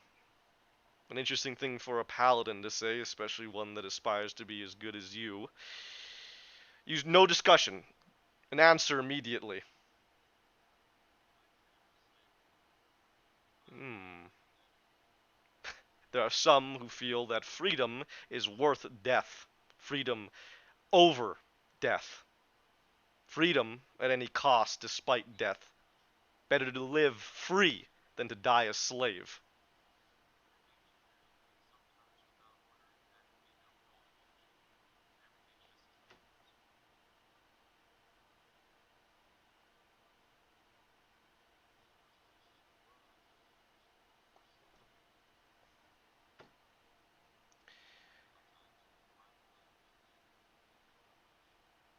Very well.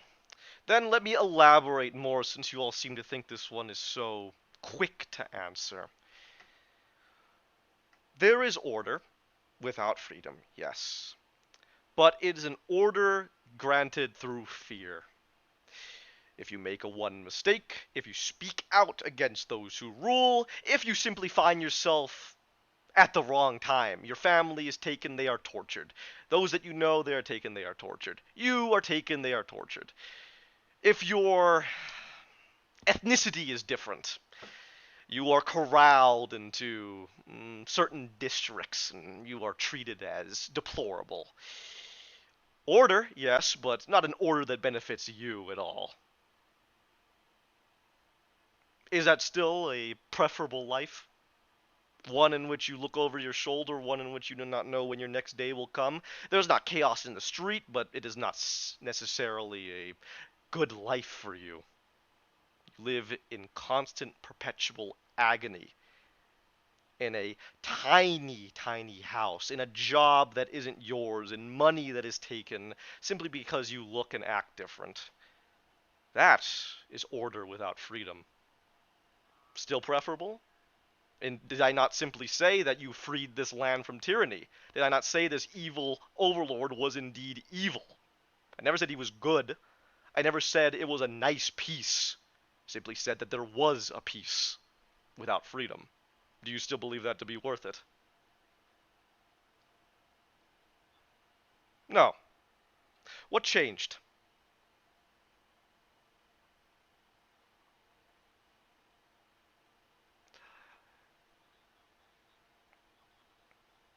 But I originally said that you had freed this land from tyranny. Why is your answer different now? It was always that.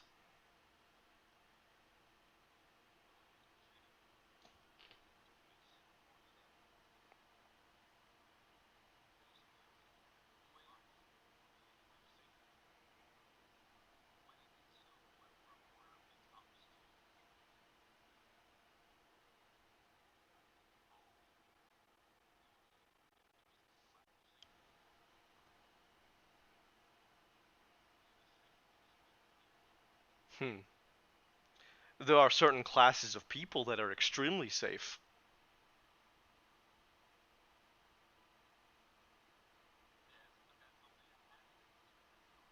Hmm.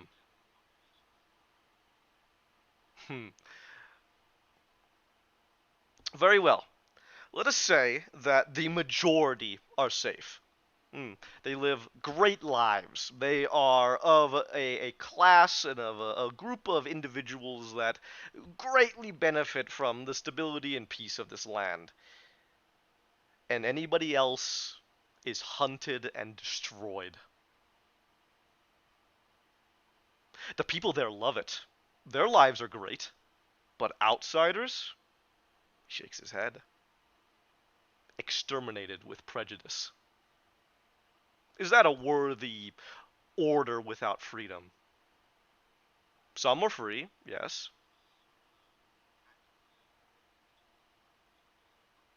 Hmm. Let us say for the simple this thought experiment that they keep to themselves, and that if any wander in, they are never seen again. You would not seek to dismantle that?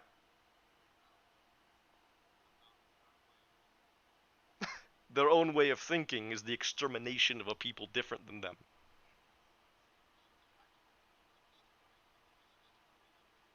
No, but if any shall enter, they are immediately destroyed. Is that truly a peace?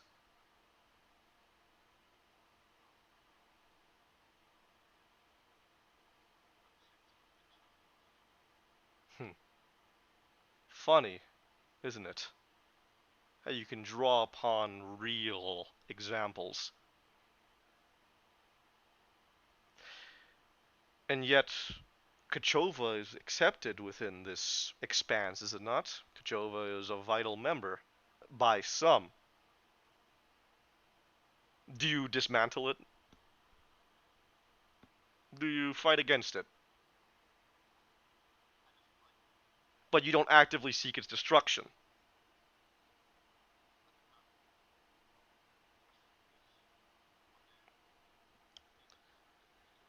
And what in those other pressing matters, as you commit yourself to, for example, this demonic incursion, what then do you say to the evil they are allowed to continue doing? Burning individuals at the stake for believing in other things, exercising the power that they have. You do not even need to describe it as Kochova alone. Do we not all support a state that has a secret police service? Where any can be kidnapped, taken, tortured, and sent to a work camp without recompense? You serve those people, do you not? You don't seek to dismantle that, do you?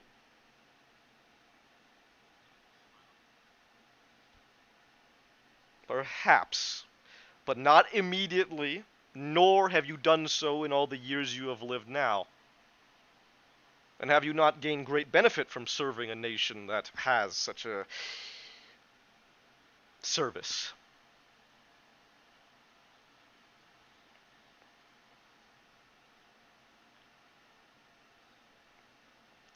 Then are you not unwittingly abiding the continuation of this horrific travesty? And when is it that that will change?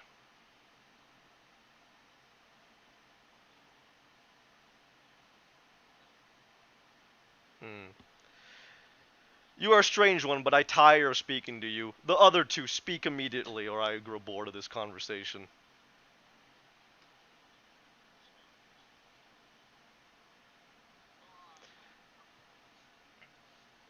Oh shit, hell yeah!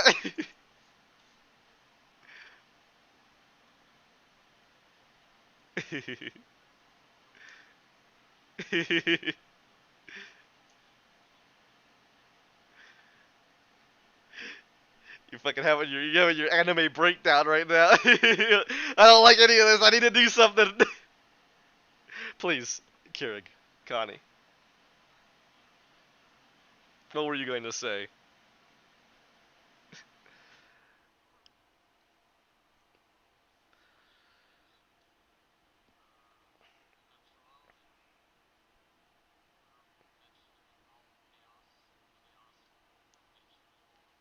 Ha!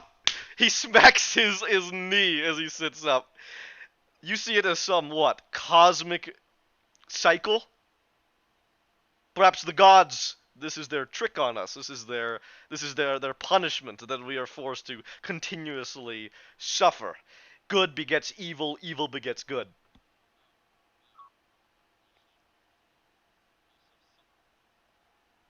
Why do you not do something about it then?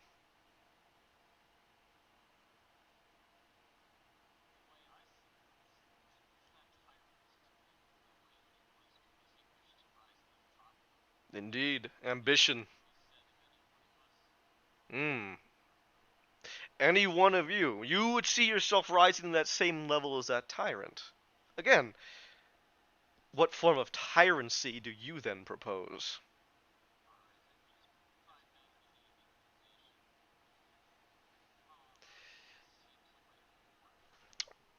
It could be very easy.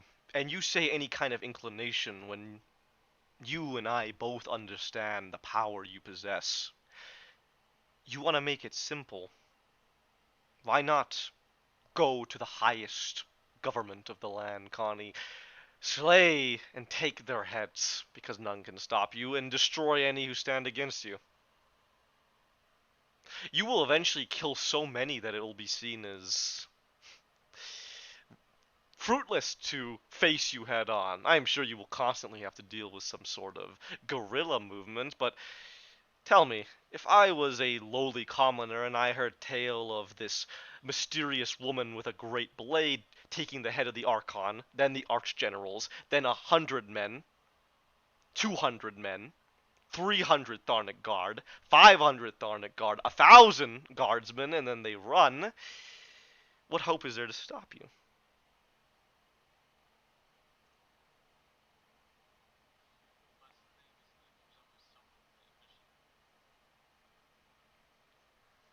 Why not take hold of this destiny then?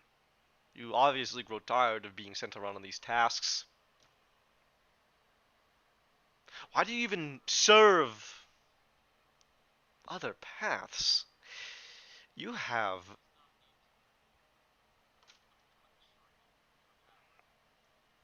Then what is your definition of power?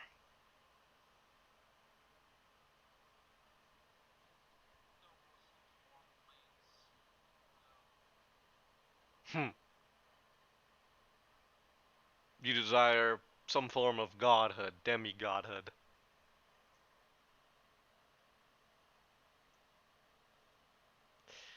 Pursue it.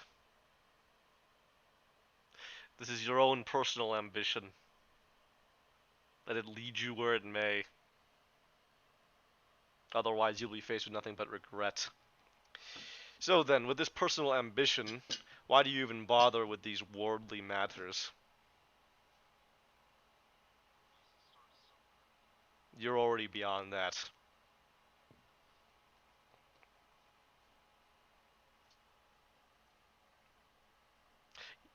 Your destiny does not lie here.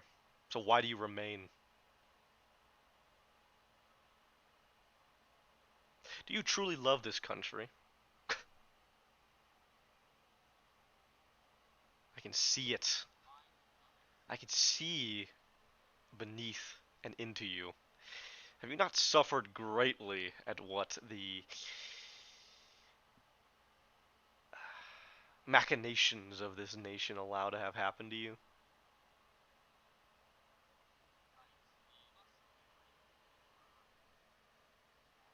Hmm.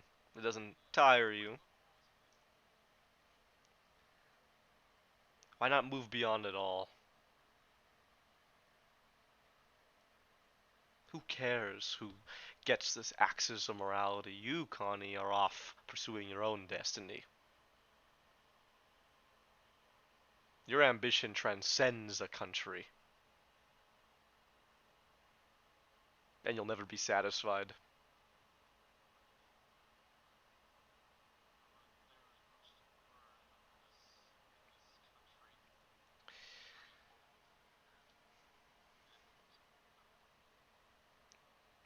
There's nothing but old ghosts here. Leave it behind.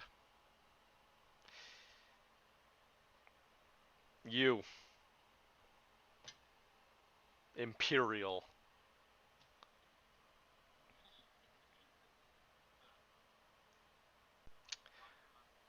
Order without freedom, freedom without safety. You seem to align with order without freedom, but then once I elaborated on the depths of his villainy, this tyranny, you relented. Why?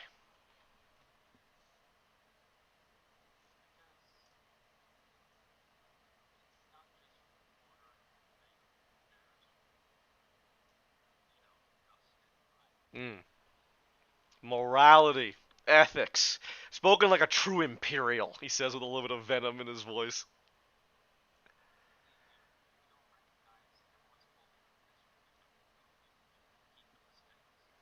Indeed, but what of those that do not care for culture and history? Shall they not grow ever more powerful than you can imagine?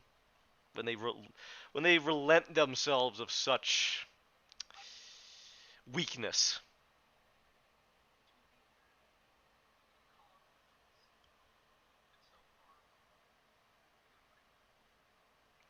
Doing pretty good.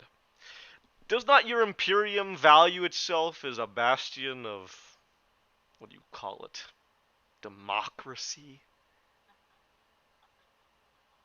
Hmm.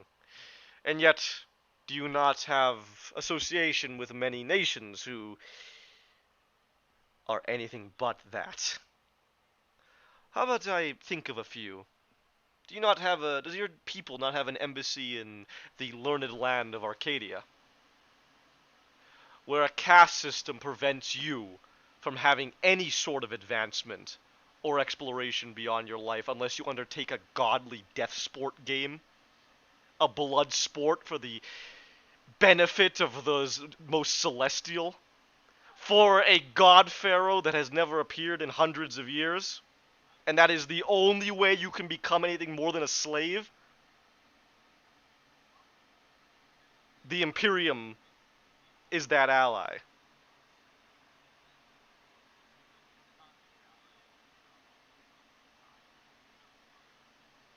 Of course, but what success have you had?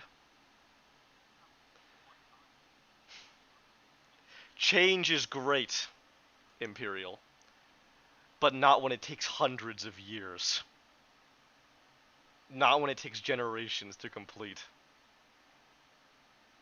For change to be effective, it must be immediate.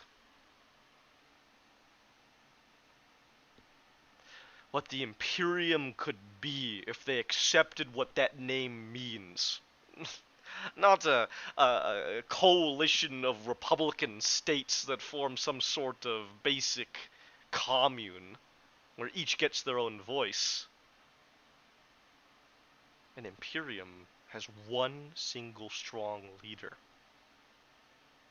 and all are subservient to this Imperator. What the official title of the There is no Imperator. They don't call him an Imperator. It's called the Imperium, but you're anything but an empire.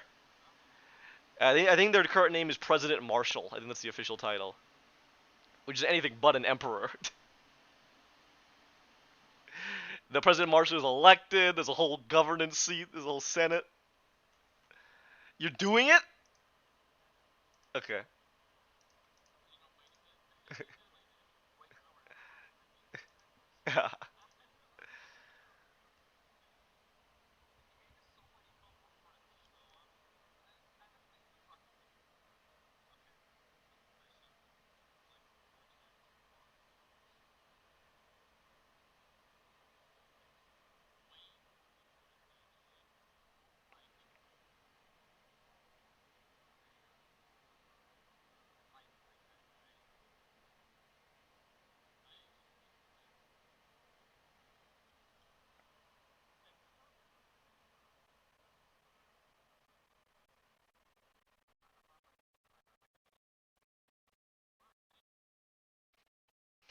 You must harness your strengths, Imperial. Others will use you for what your strengths are if you do not use them yourself. Okay?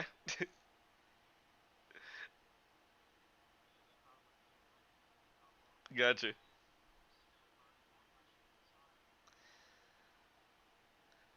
Alright. I am finished with this. Go and get me another. You are one step closer to receiving this key.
All right, you just step inside. Connie steps inside with the soul cage.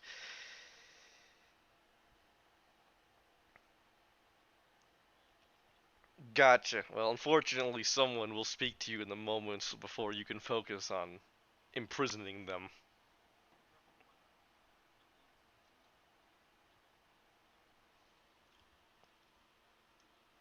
There is a voice that goes from again, it's Israfel's voice, right? And this appears to be um, Saklana, the woman.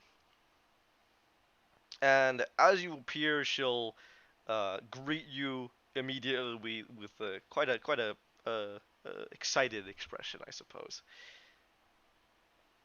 Oh, you're back.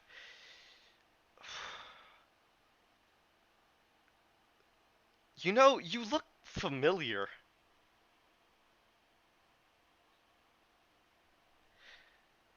you sure you don't have any Perosi blood in you? I don't know. There's just this connection I feel.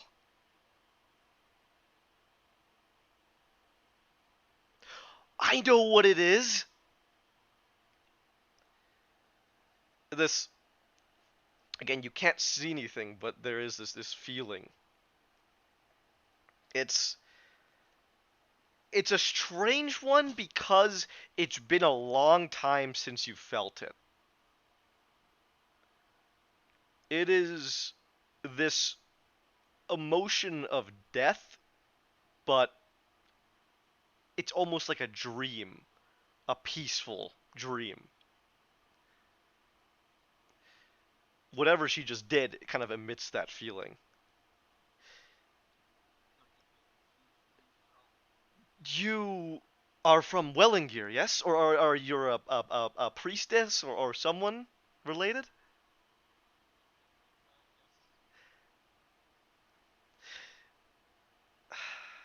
You know, my family observed the old ways, but I can feel it changing. For Lady Ophelia for all of us to have peace, what better place to start than with a god of death? A kindly god of death. They are, I don't know. When I think of them, I think of all that I've lost. I don't feel sad. I don't feel angry. I just feel at peace, like they were given a good end. Someone was there to talk to them when they passed on.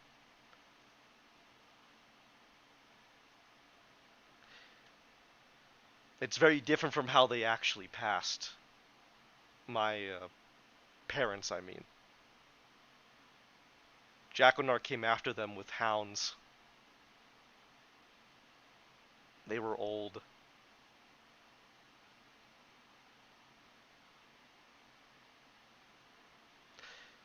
They're that feeling I felt, that's real, right? Wellingir's with us. I know there's a lot of bad blood between the Hadra and Lady Ophelia, but I mean, with all these years, it's had to have gotten better. Can you tell me that they're at peace, despite how horrible their end was?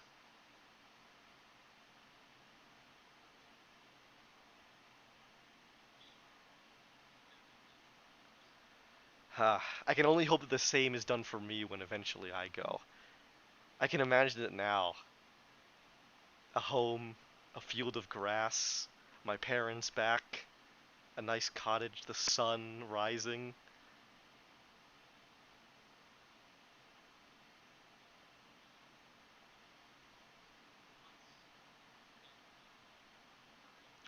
Yes, sorry. I know you have to go. What are you gonna do?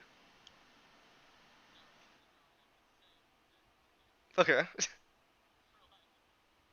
Okay.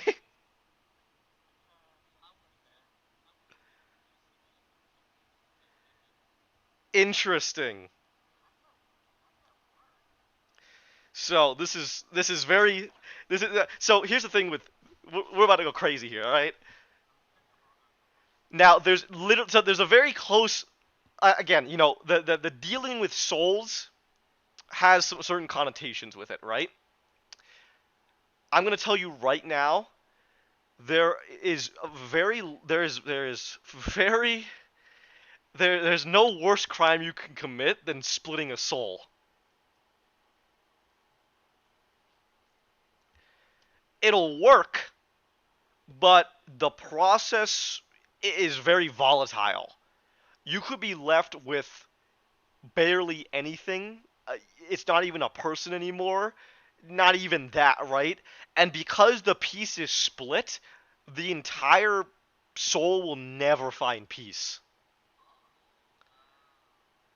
I would describe it as life support. They're alive, but they're not alive. You know what I mean? They're brain dead. It's that sort of thing.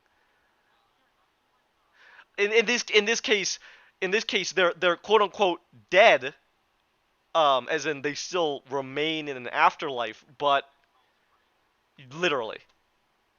So you've kept them alive, but it's not really the same existence they had before. And there's different. And then the thing with the difference with that is that you're doing it to somebody who's already dead. Doing it to somebody who's alive is a whole different matter because the soul is still tethered to reality in that sense, right? Those people continue to survive, but it's very painful. Um, so there are reports of I suppose necromancers who wish to kind of go into that, they typically it's almost like the mad scientist, they test it on themselves, right? When you're looking for the power that a split soul can have, or even like a quarter soul, or a 1/4 of a soul, or 1/12, right?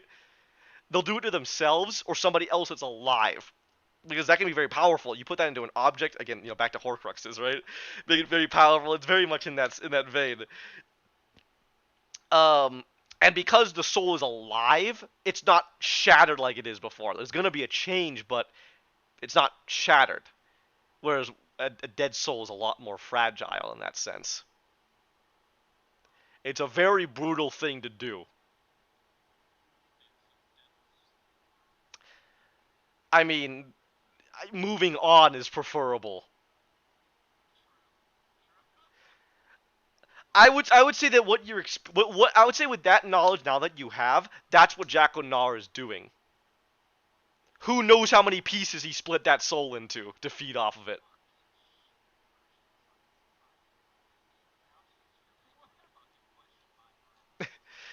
Lord Tarsus Jaconar was such a bad guy that the demonic invasion happened because of him. Because people hated him that much, they'd rather have a demonic invasion take place. That was the OG campaign. He was the tyrant. But of course, if you don't do what he says, he's just gonna go ahead and find some demons to give this fucking key to. What do you got?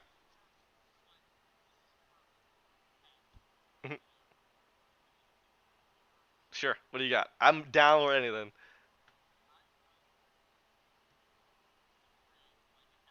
Interesting. Okay. Okay. That is wild. Okay. Here's the issue. Here's the issue, right? That is entirely possible, but it depends on how strong your soul is versus what's consuming their pieces.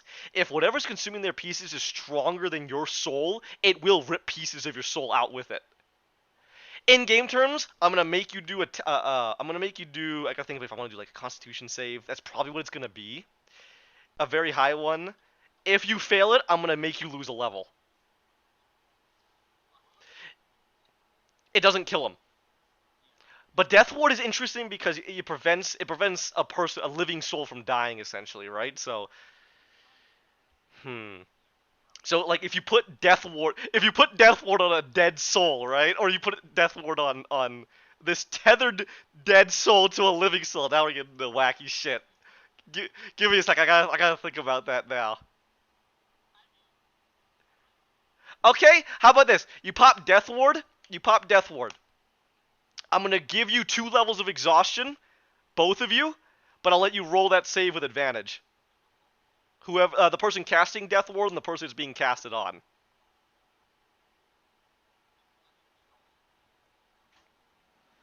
So if you cast on yourself, it's just gonna be you then.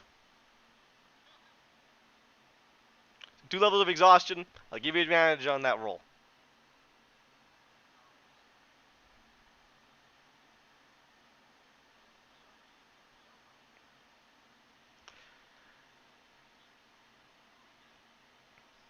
I'm not gonna tell you. I'm not gonna tell you the DC till you commit to it, though.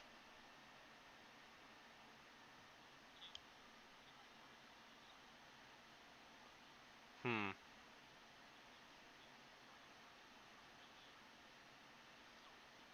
Mhm.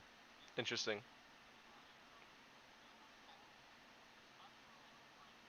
Right. Okay.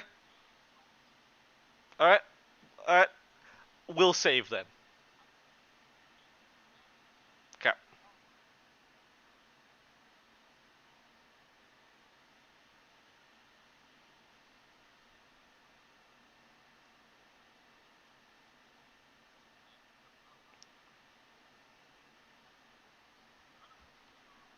I'll be a hero.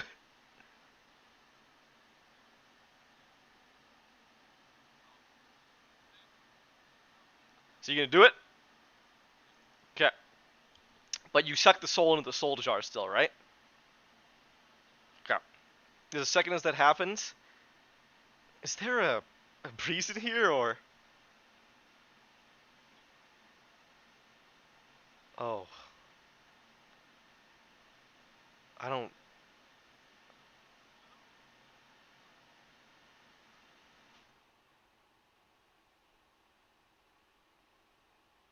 What are you doing to me? That's the last thing she'll say, and then gone into the jar.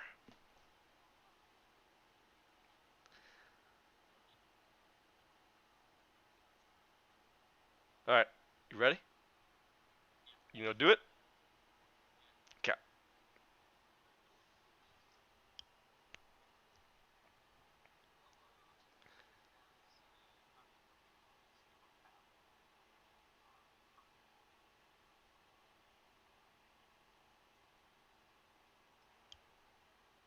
All right.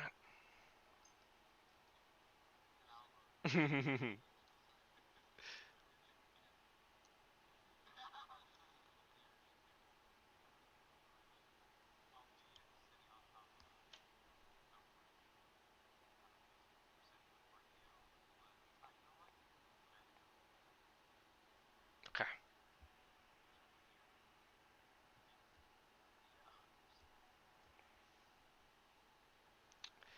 You are committing to it, yes? Okay. DC 32 Wisdom saving throw. A nat 20 will succeed regardless of your modifiers. 32.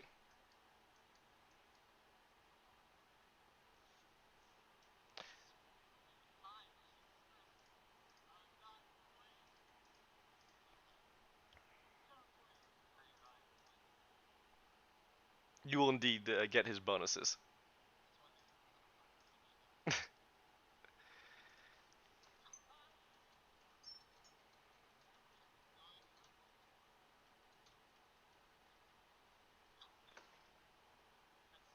You fail? Alright, I want you to lose a level. Very brave thing you tried to do. And you pay the price as you feel this horrible wrenching from your very soul. There is a pause, though, as Jackanar looks to you. What did you do with this one?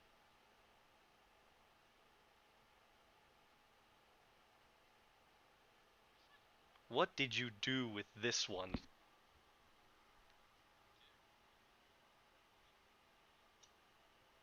Something different about it.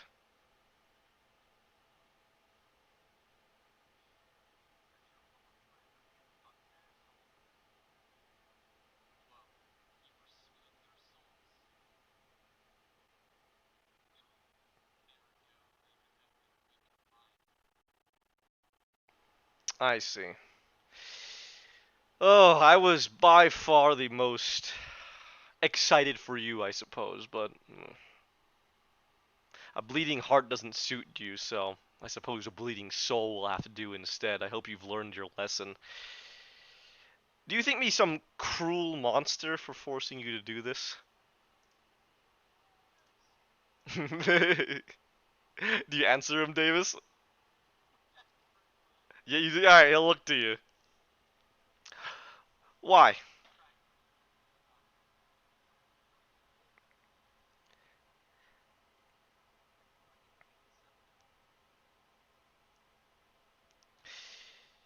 What you need to understand is they are dead.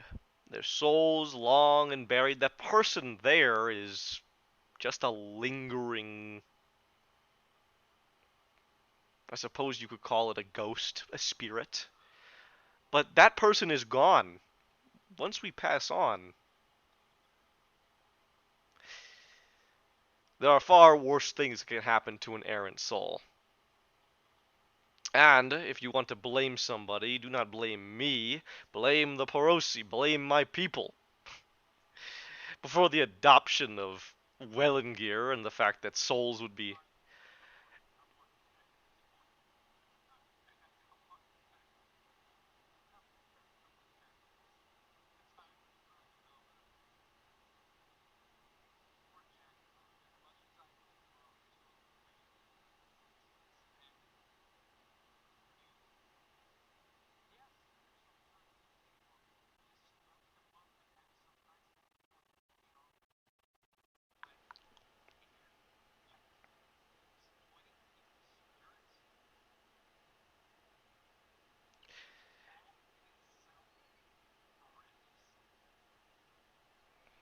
The living are exploited.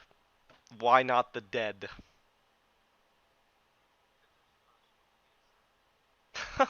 Oh,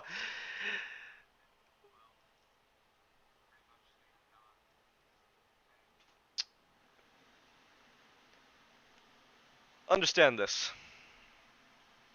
I require a shattered soul to empower myself to assist you. You may not like it, but it is what the way it must be done. It's interesting as well that you seem to have such a commotion over this. Did you not previously open one that was exactly like this, with similar altars? Tell me this, Tiber. Did you cry your heart out when you placed the souls of those individuals upon those altars and destroyed them? But you didn't stop it. You still did it. But suddenly now, because what you've talked to them,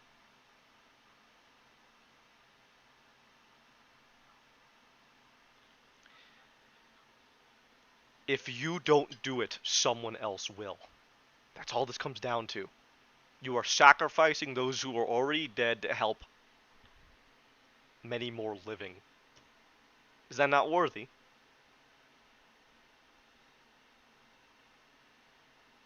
How about this? Another thought experiment. Do not worry. We are moving on. This will be the second I have in store for you. Listen to this and tell me what you think. And maybe this will paint in a light why I am making you commit these, what you view as horrendous actions, when in actuality they are just reality. 4 individuals are placed in a perilous survival situation. Only 3 of them will survive based on the resources they have and when rescue will come. One is a woman who is a politician. Her reforms have been lauded and through which great good has been rendered. If she were to die, I'll come back. If she were to die, her successor will destroy all that she had created. The second is a man who is a stout commander. He has served his country for decades and protected its people from danger. His expertise is needed for his nation to survive a nearing war. The third is a priestess who has brokered great religious tolerance in what was previously a zealous state. Without her guiding religious hand, violence will re-emerge as the nation persecutes those who worship foreign gods. The fourth, as he smiles, is a young boy of 11 years who bears no greater importance whatsoever. Who are the three that survive? Who's the one that dies? Talk amongst yourselves. By what criteria do you determine who is the one to be sacrificed for the greater good? A politician. Her reforms have been lauded, the people love her, she has brought great stability to the country. If she dies, her successor will destroy everything that she had created.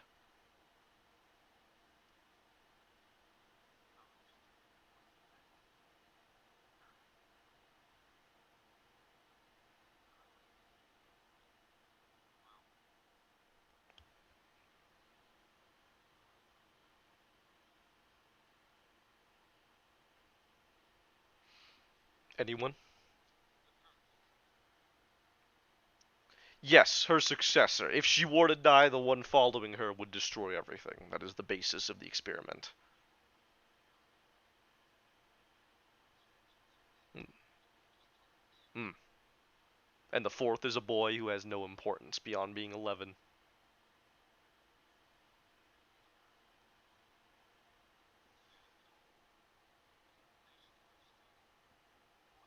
Well done. Well done. How would you how would you live with yourself? To kill a child because they aren't important in the grand scheme of things to save so many more.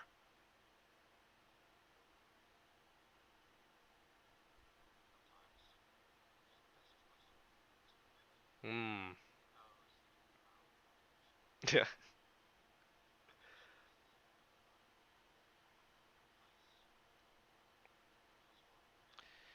Exactly. Practicality. Does anybody else think differently? Does anybody else think the boy should live? The silence is the answer. All of you take a deep second to think about what you each have just said. You would kill a boy. You would let him starve to death. Watch as his skin grows clammy, his ribs show through him as he starves while the rest eat and live. His glassy eyes staring at you as he knows you sacrificed him. And he's just a boy. He wouldn't understand the greater implications of it. He wasn't ready to die. He wanted to live. That is the difficult position you are placed in. That is why I make you commit these horrendous acts. Do you think this will get any easier? You deal with demons.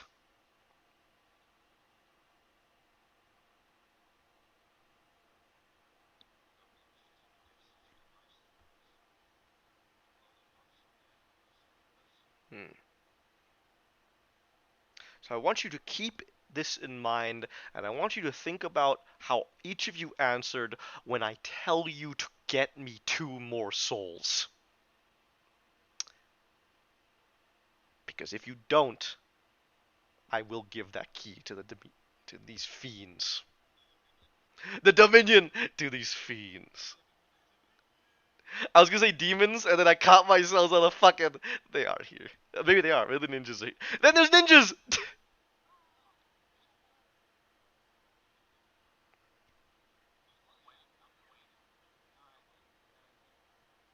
Okay, cool.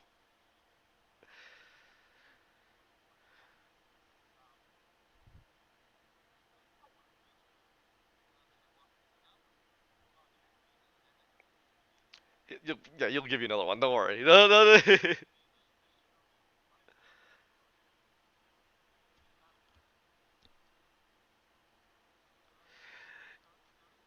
You step in. All right. You hear. You hear Yara's voice, but it is obviously not her. Instead, it is the voice of a very jubilant little girl. Hello. Uh, it's nice to see you again. Did you get what you needed from Urvanileth? I can't seem to find him.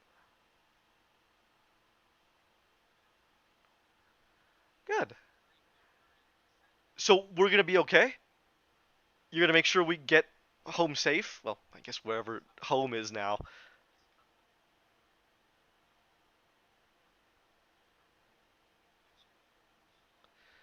I suppose anywhere is better than here. Oh, before we go, could you? It's hard. It's just I see what you're wearing. You're from like an order of heroes, right? Like knights. Can you go check on my mom? She's really sick. If you make her better, then we can all go and she won't slow anybody down.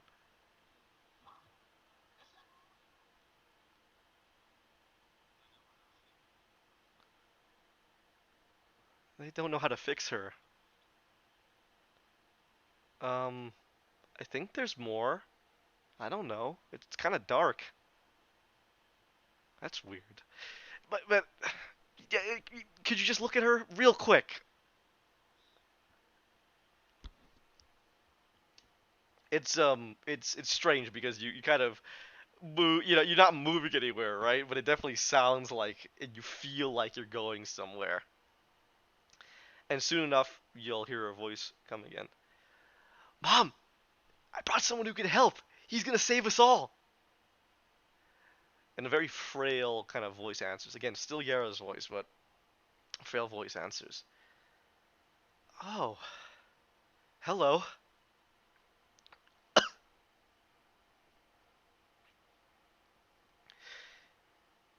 Um, you can help me.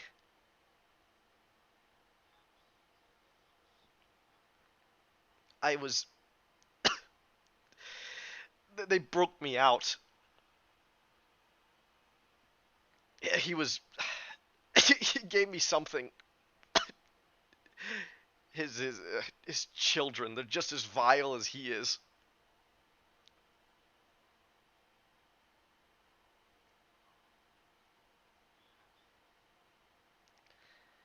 You get the feeling that she tries, but there's nothing for you to grab or touch or feel.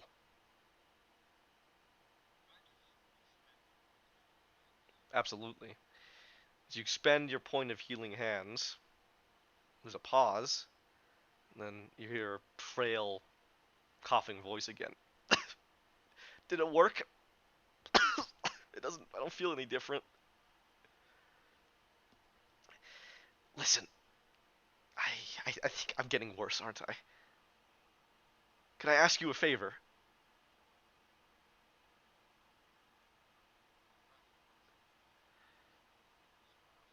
No, no, please. I need this. Make sure she gets somewhere safe. Even if I go, make sure she gets out of here. She needs somebody. My daughter. Promise me. Promise me that she'll be safe. There's a pause, and her voice comes back. Don't cry, mommy. He's gonna save me. I can feel it now. Thank you, is her last words to you as it ends, and there's no more voices. Just the wisp floating in the jar before you.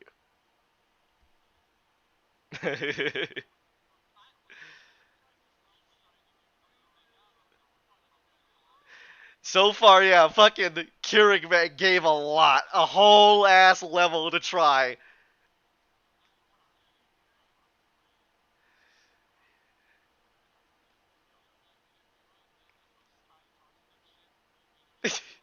You tried.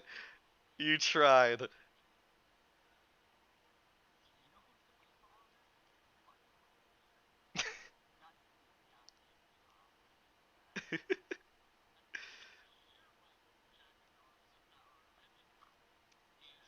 Yes.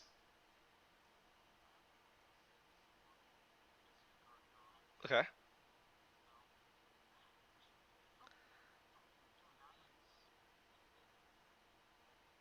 What would you like to do?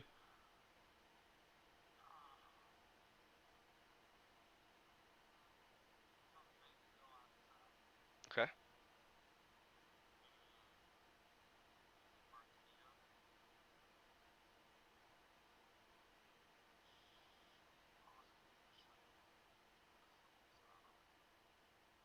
You want to try to get him out.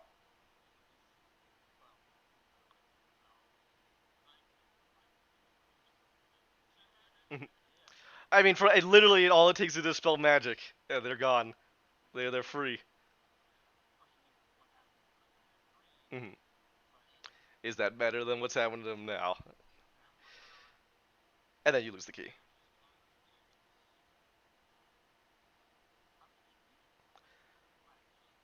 Yeah, you have one. This will be your second one if you go through with this. Correct.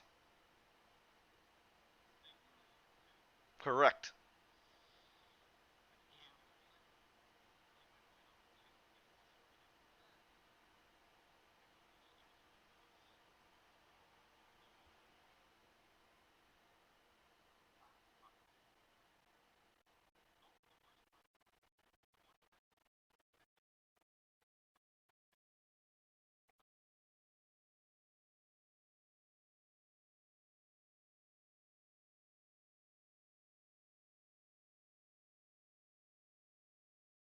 Whatever it takes.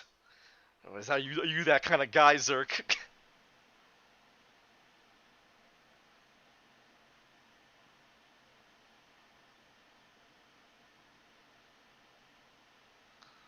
Nothing stopped you, Zerk, from just dispelling it. You could have done that forever ago.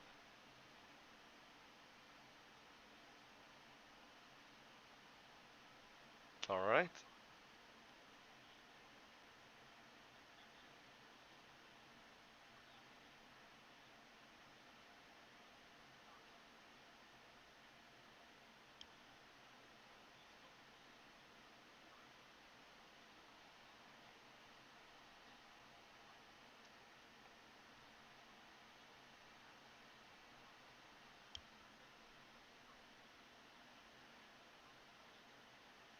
Again, you don't know, right? Like, it's all about Jackal Nar. How fucking crazy was this guy? Why did he do this? Right? I mean, you're seeing.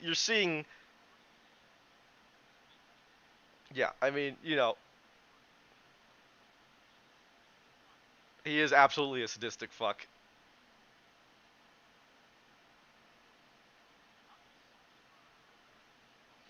Seems like a lot, but again, let's see. You've heard the little girl. She's gone right now, but in the jar. You heard the man of Vanileth, but he's definitely gone.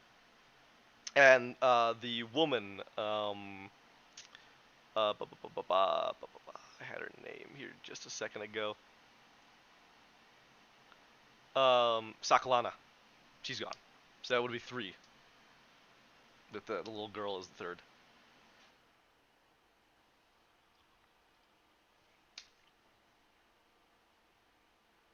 So, anything anyone wants to do, or shall we bring this soul cage back?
All right.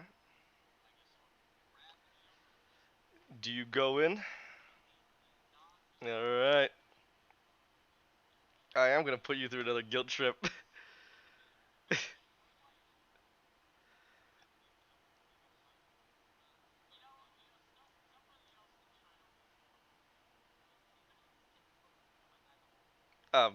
Sure, I guess. You never know.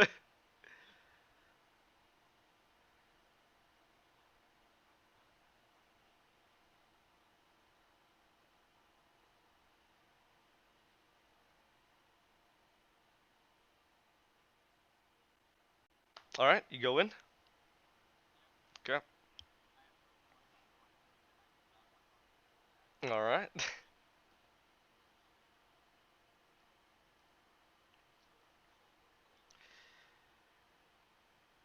As you enter for the final time, running the jar, you search for a soul. But it looked full, but now it's just empty. You search and search, but it doesn't seem like there's anybody left. And then a voice rings out, again as Israfel's.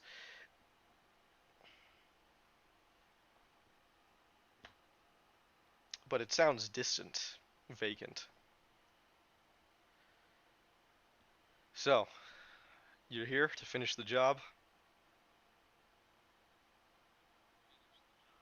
Everyone else is already gone. We never made it out.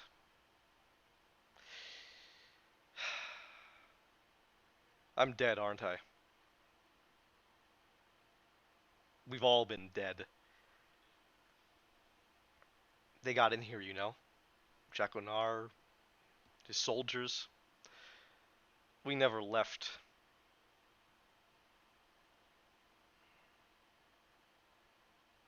Now everybody's gone.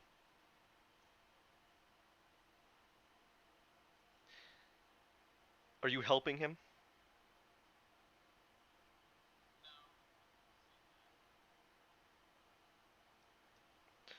What are you here for then? Because I know you don't belong here. Why, in a sense? You're going to free my soul. That's the truth.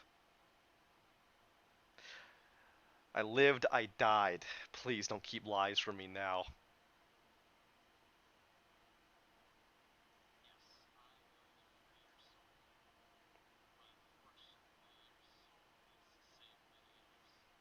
How do you know that's going to happen?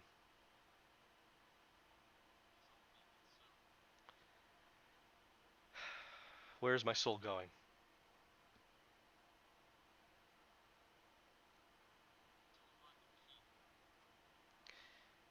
Who owns this key?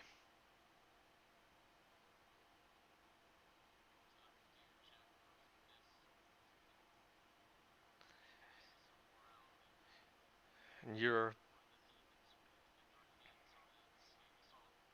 sacrificing us for it.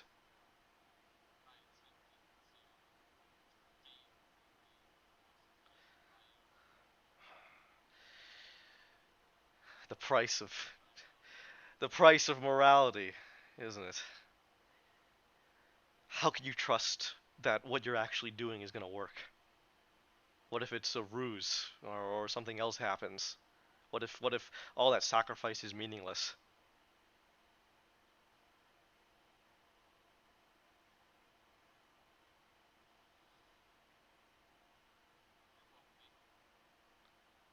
You can promise me that,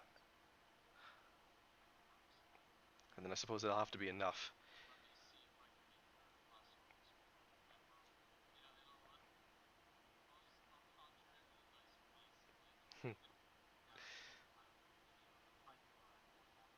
Yeah, the price of morality. I was a cobbler, I made shoes. I never thought much of it, but I suppose it's all I have left now. I cannot even remember my name. Sure, you can try to help him focus on it.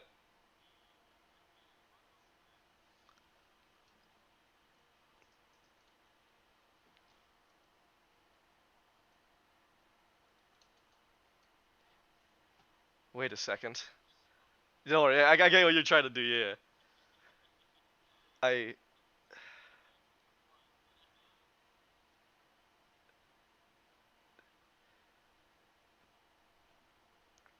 I feel it. You'll remember me, right? I'm sure no one else does. You'll remember my sacrifice. I'll do this willingly. Then remember the name Tarkanis. Tarkanis the Cobbler. The hero, huh? Thank you. Okay, I'm ready. Alright, and he goes in. Alright, you guys deliver the soul jars to Jagunar.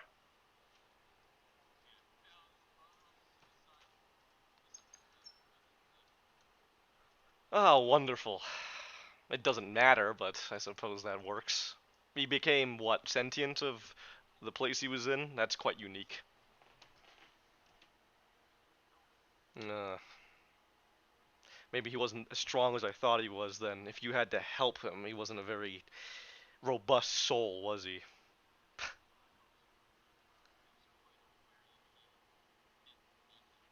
Well, it matters not now. He's fodder for the soil, like the rest of them. Well done. Hand them here. I'll get rid of them for you. Then we can get to your reward.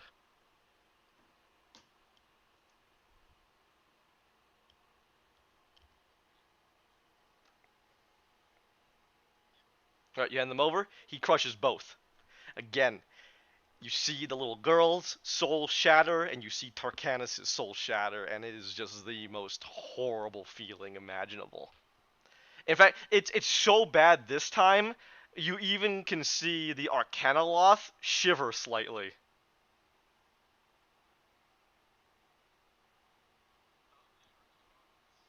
He can't see anything. In fact, it doesn't look like he was like really feeling anything or noticing anything until now.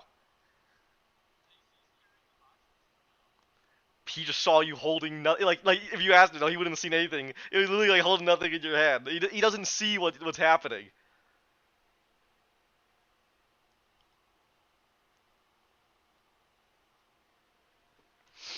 He takes a deep breath.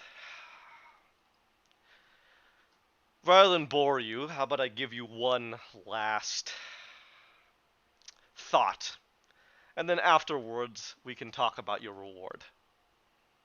Are you ready? Good. So is everybody here? Is anybody still out? Zerk, are you still staying out of it? Copy that. Connie, are you back up here?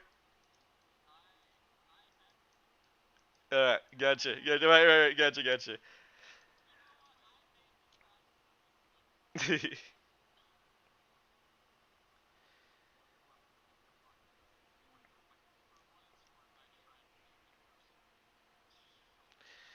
Here is my last question to you.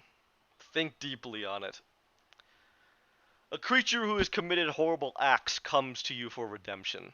They seem merciful and truly regret the actions they have done, whether through upbringing or natural moral affinity resulting in such a circumstance. However, the families who have suffered torture, mutilation, and death, enormous suffering from this creature, demand some sort of satisfaction. If they do not feel the creature is adequately punished, they will rise up and destroy the monster themselves, as well as any who gets in their way. What satisfaction do you give these grieving families?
Yes.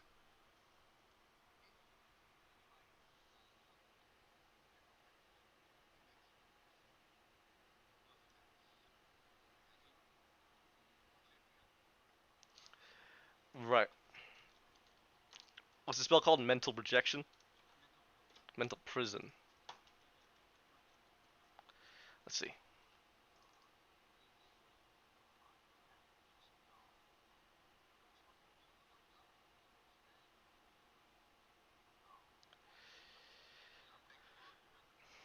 So the only issue, right, is it seems to only affect one target. This guy is talking about entire families who have suffered, crowds of people, a mob.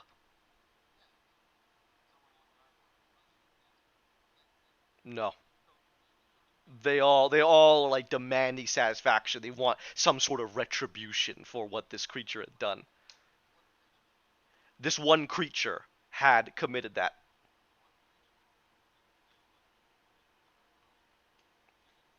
I see. I see. Not the crowd itself. You're gonna make this creature itself. The creature, right, right. The creature go through what it had done to these people. Interesting. Interesting. Interesting. Oh well, you know what? Bring that up to Lord Jacklenar, and he can talk about it.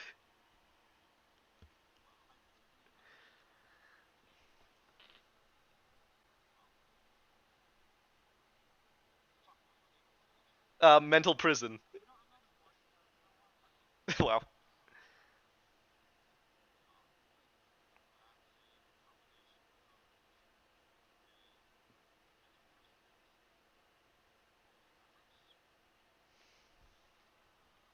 Interesting.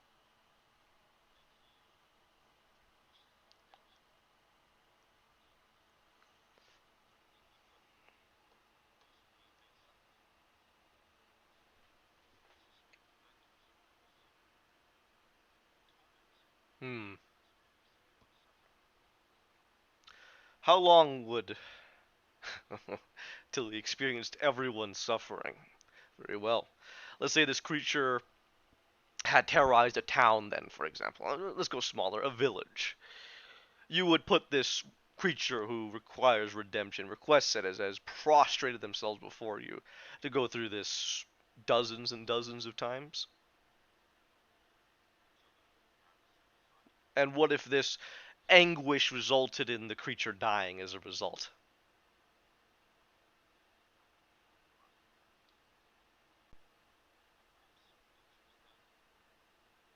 Sometimes redemption is death.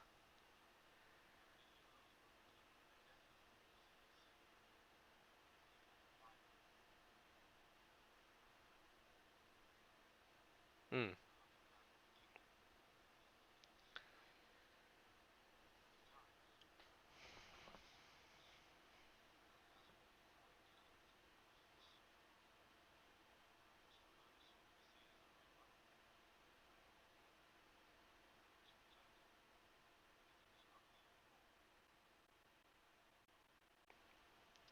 Sobering thought.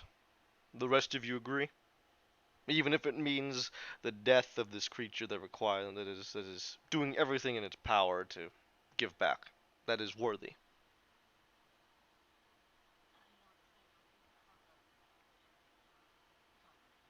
It's in its nature. It never had a choice. It was never its fault, necessarily. As soon as it realized, not necessarily, this creature, let's say, had no capacity to understand what it was doing was wrong. Nothing more than a child in that sense, right? A child does not know right from wrong and must be taught. This creature is the same way. It committed all these horrid actions because it didn't know any better, nor knew that the actions it was committing were horrible. And as soon as it did understand that, it immediately relented. Immediately gave itself up. The moment it could understand what it was doing was wrong, it gave itself up. There are many of us that don't have that kind of willpower.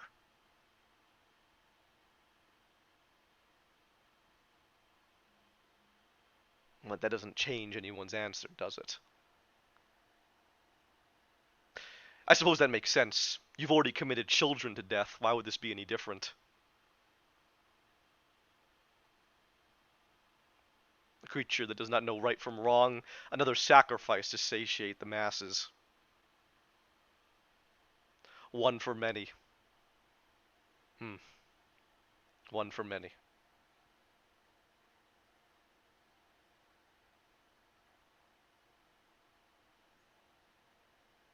All of you agree with this sentiment, as we've seen, discussed. One for many?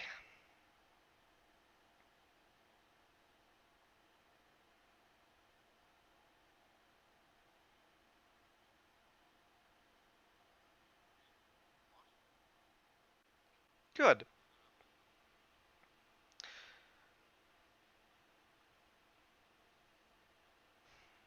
Let us see how far sacrifice shall take you, then. We've given up innocent strangers so far. What more are you willing to give?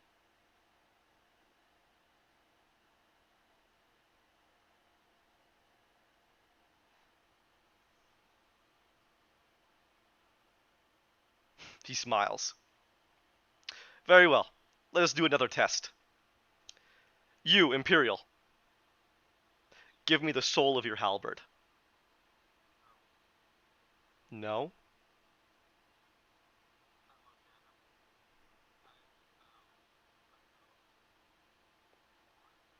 Why is that one life more important than all these you're going to save with a key? But fair enough, fair enough. You, as he points towards Yukani, give me that which watches over you. Your facsimile of death, your guide, your angel. I want his soul. I want all their souls. No? No. I'm gonna guess no. Interesting. No for one life, no for many. How about the paladin? Give me your angel. Or that demon that's with you. Not the one you don't care about, the one that served you. Give me either of them. No?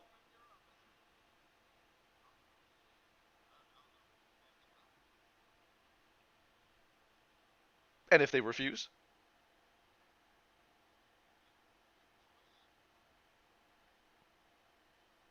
But what about those you just sacrificed? The innocent, did they have a choice?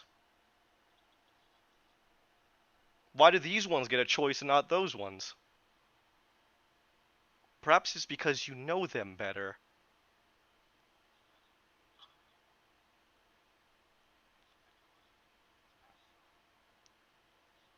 Indeed. And the ones I'm asking for, one is a demon and one is an angel. What does that change? Or if we're dealing just in death, what about the one Connie has? They're all dead. Why not give me any of them?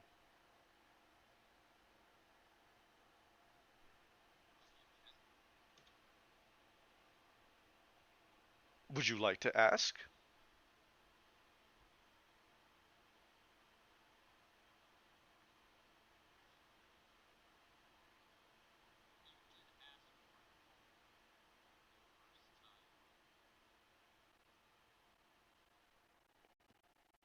And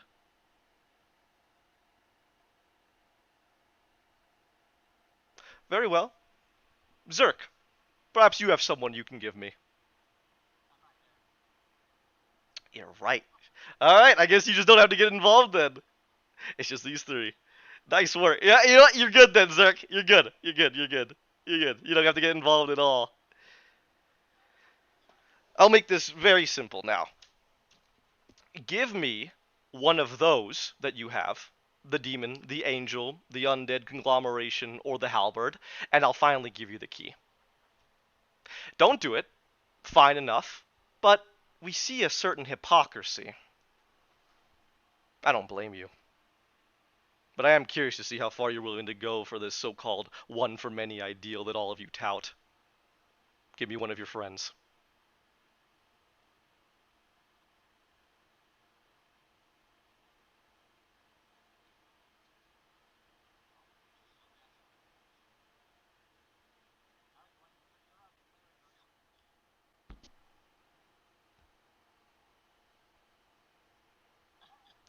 Of course, if you don't do it, and I don't blame you, then that would mean all those lives you sacrificed were actually for nothing. We wouldn't want that to have happen.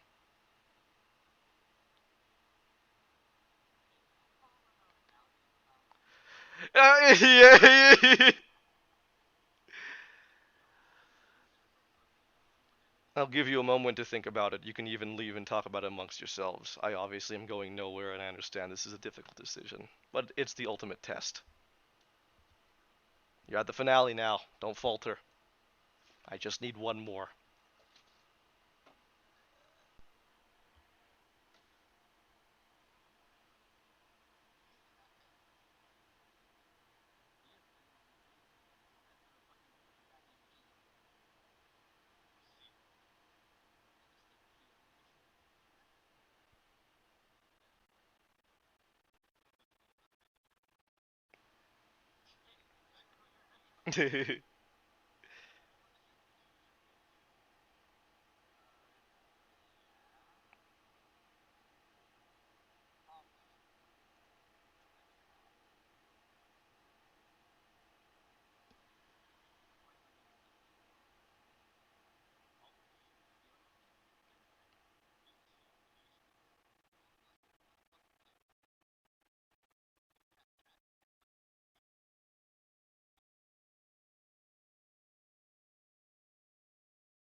Maybe. Like, you don't really know what happened to her.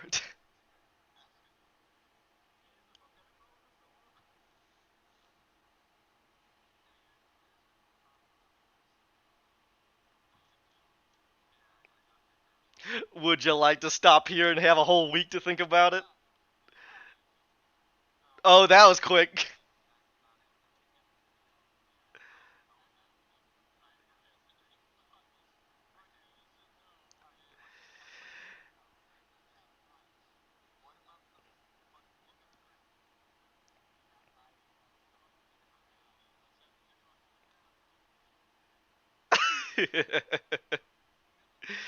Oh, I love the effort you're putting in.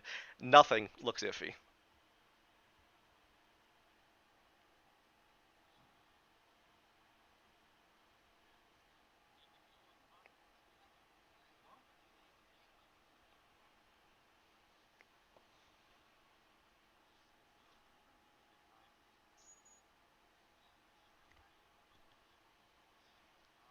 Decide now.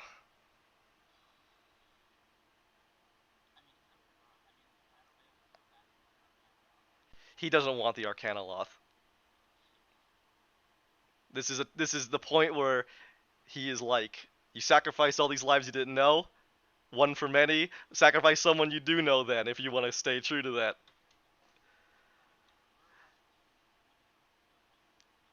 Right, exactly. And you could refuse him, but then those guys died for nothing. So up to you. Figure. He doesn't want. That's so sad. That Fergus sunlight.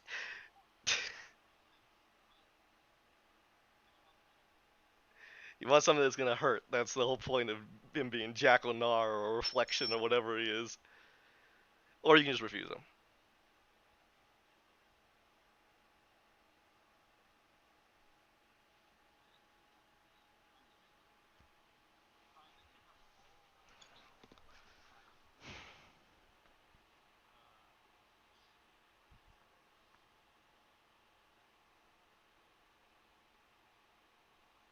That's a good title, Melendez. The price of morality, indeed.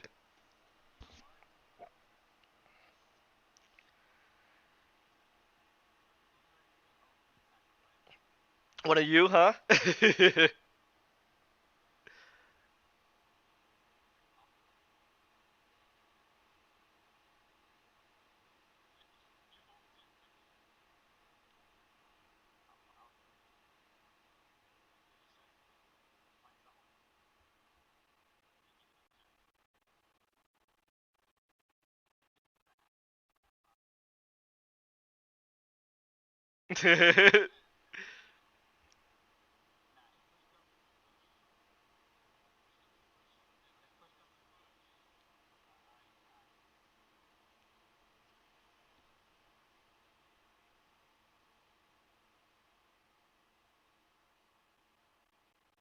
Connie sacrificed a level. It's time to see who else is willing to make a sacrifice if you don't want to get your friends.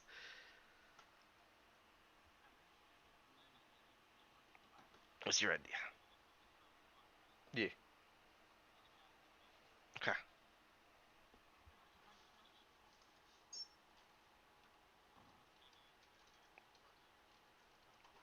What you got?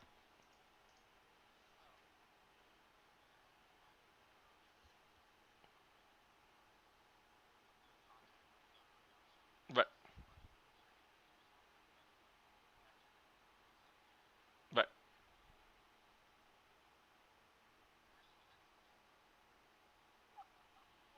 Okay. I can give you a short phrase, a cryptic rhyme, or an omen.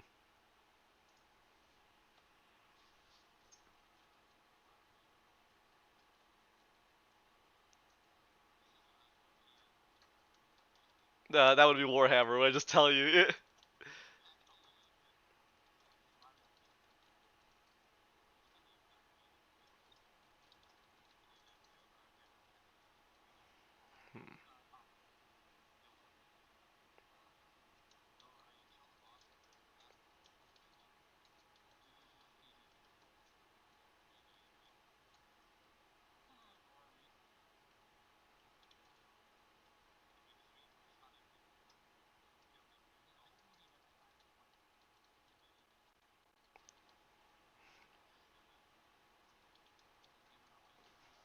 How can I describe this to you?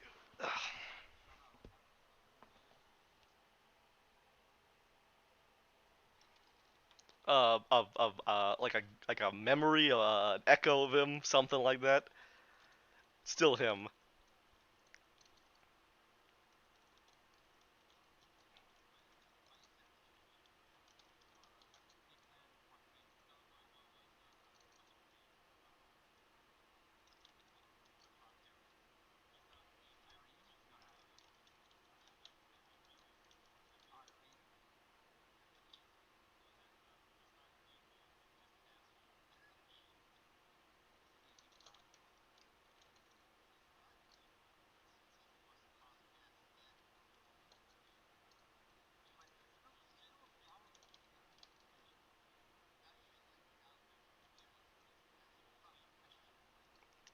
He's very evil. Yeah.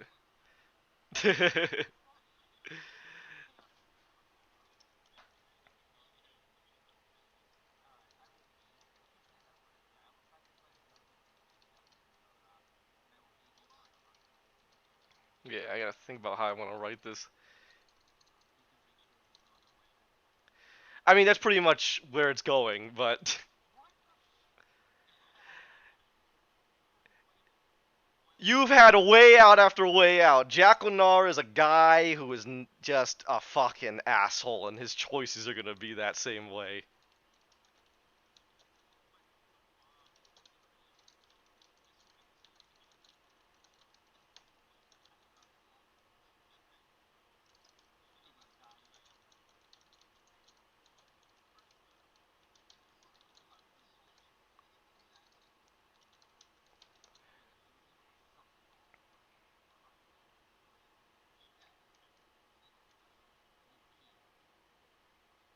He technically took a piece of Connie's soul.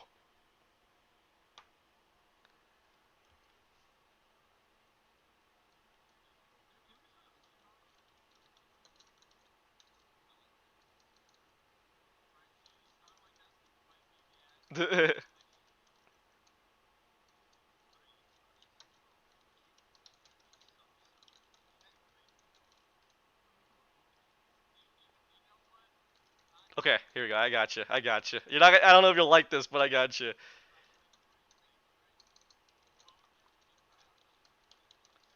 Here you go. The key to victory is through sacrifice.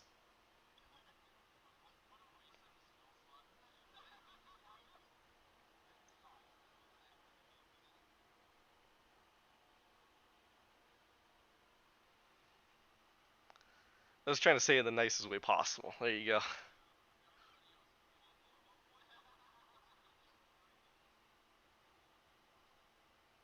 Jack. Jack. Yeah, literally, you already know the answer.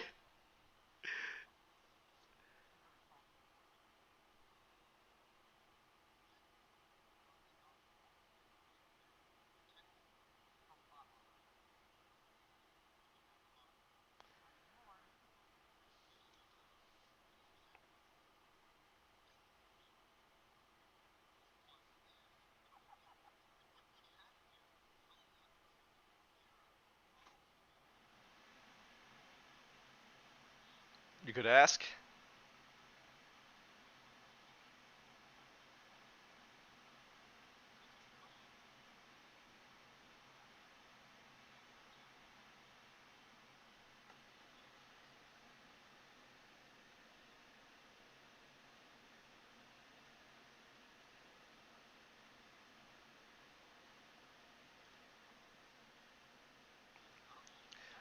Would you like to speak to Yara?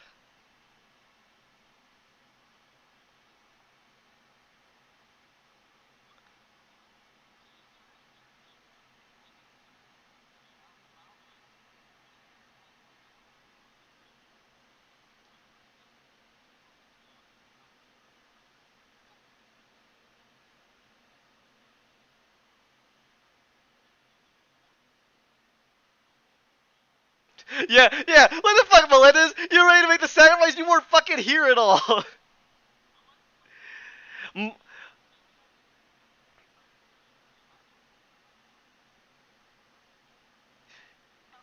You know what? Unfortunately, I'm gonna be even more of an asshole. I love the fact you're ready for a sacrifice, but if you say that to Jack O'Nar, he's gonna be like, literally, you weren't involved in anything he had, so he's not taking you at all.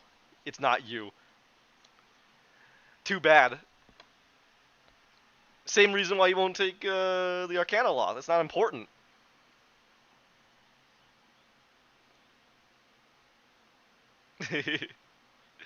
Arcana Law is fucking like, what the fuck is going on now?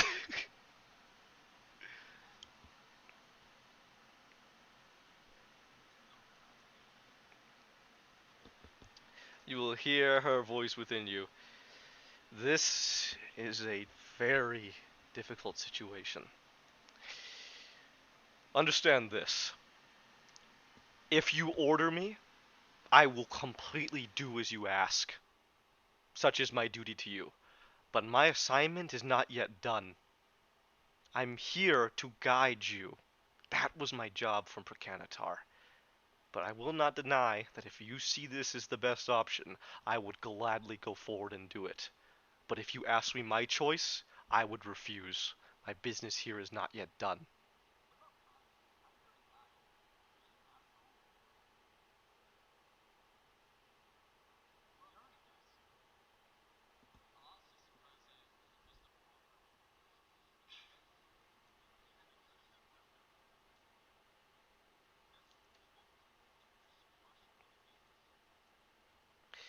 He crushed it and then he like sucked it in. He like breathed it in. Yeah.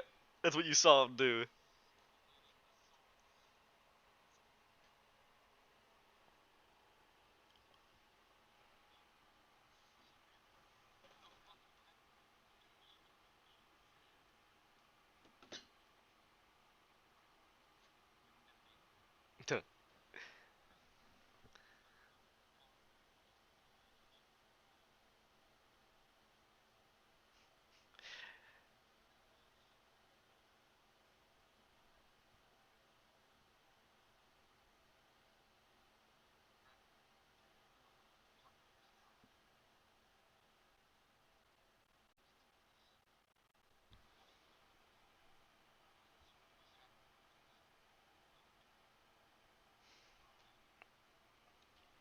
This is difficult to say. You'll hear Yarrow's voice still. Jaconar is not a man whose power I am familiar with. This is but an echo, and look at the power it seems to have over souls. I, I dread to think what the actual man was capable of. This is not a simple fight. We cannot stab him or kill him like the others we have dealt with. He's forcing you to go through this indecency, this horribleness that he gets a delight out of, forcing you through horribleness. If there's anything else that I know about Jacquelinar, that is what defines him above all else.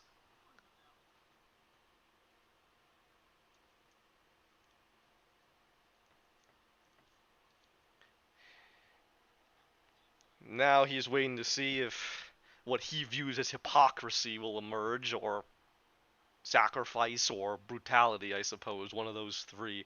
You force one of us to go through, you give yourselves up, or you walk away.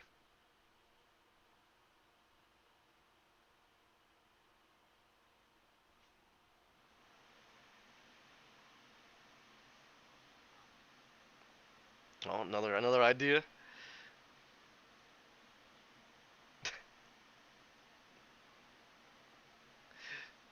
I have been waiting for this for 2 weeks.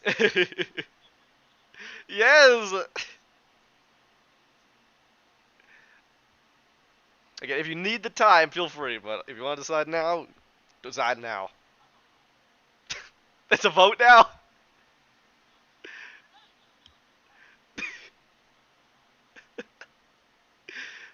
You had your chance, Melendez. When I accidentally spoke to you, you should have answered. Then you would have been fine.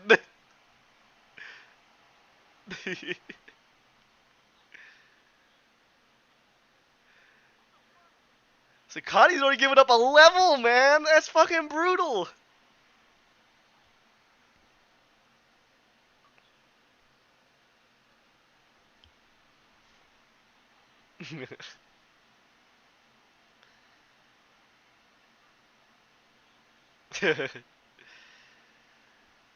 Oh, Wellington's just gonna give you the biggest hug.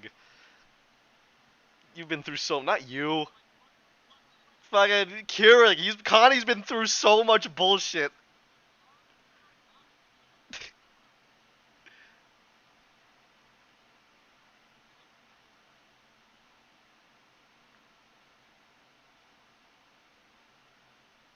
Sag. What's that? Yeah, that's called foreshadowing. It doesn't have to be, but it's. Yeah.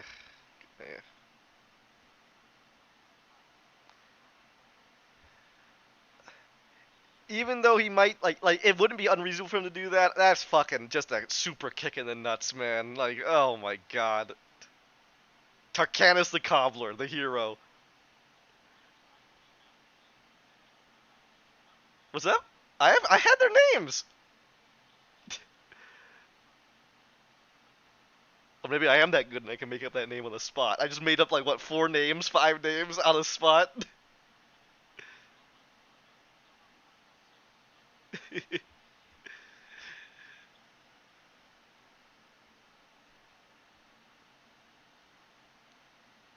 Oh shit, he is?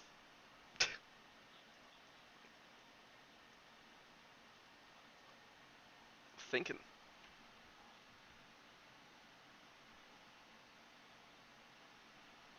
Yeah. Mm. Damn, that's fucking brutal, but I got you.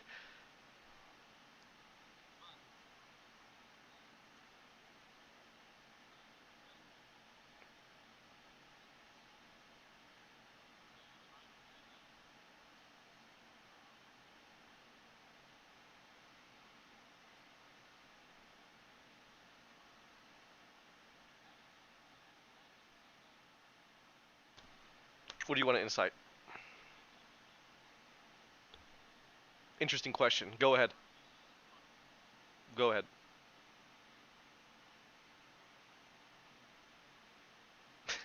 What'd you get?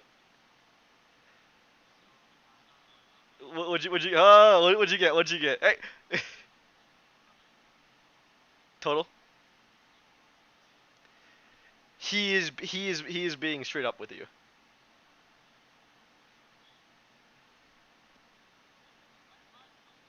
Hmm. He is being straight up with you. He is being straight up with you.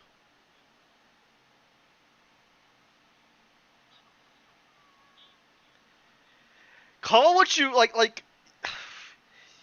He is horrible, but I fucking hate liars. I hate writing liars. I hate acting out liars. It's such a fucking kick in the nuts. Oh, I made you do all this bullshit. Now fuck you. You don't get anything out of it. Ah, losers. So dumb. I can't do that.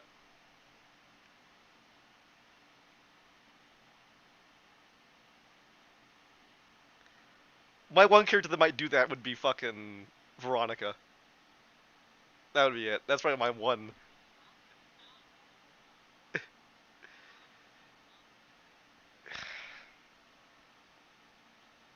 He is evil. He's very evil. He is very evil. He's eating children's souls. He's evil. He's both an asshole and evil. That's hilarious. What was it? What does it take for a guy to be evil in some of your eyes? Do I literally have to be like fucking gushing and laughing as he goes reaving and raping? That's evil. That would be finally evil.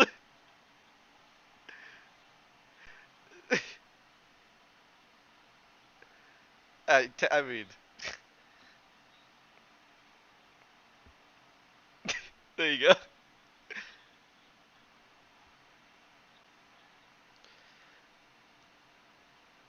You think Lord Tarsus is still miffed about having his sword stolen by Jarl? Well, I mean, nowadays he's fucking.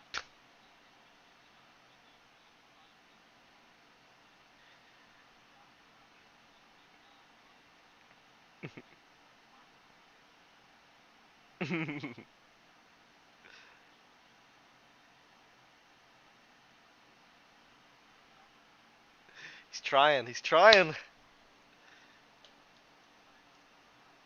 Not a dog. Israel will speak. What are you asking me? If I would sacrifice myself? You got into this mess, not me. Find someone else to fix this. But not yourself. Make one of the others do it. This is ridiculous. Let us walk away. Who cares? Those souls were dead long ago. We move on. He wants to play his games. Let him play it for eternity by himself. So what if they get another key? We'll find another, and if they get the axes, we'll walk up and kill them. What is this? Have you met a single foe who has bested you in combat? Not a single once. Have you met a foe who you've had any difficulty with? Not once. You've destroyed every single one. What is this? Who cares if they succeed? They could mind control the entire nation. Just stand next to Gawain, you'll all be fine, and then you walk up and you slay him and then we make everybody better.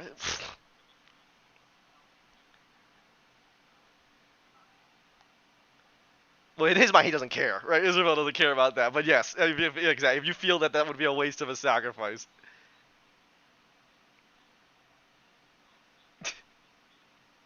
Literally, yes.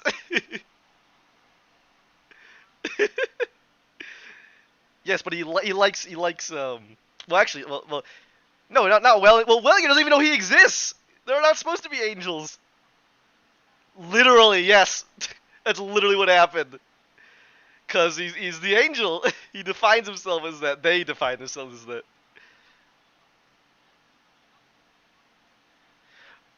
But things have changed now. Things have changed now, and Israel does quite openly care about Connie now. You know, make someone else do it, not you.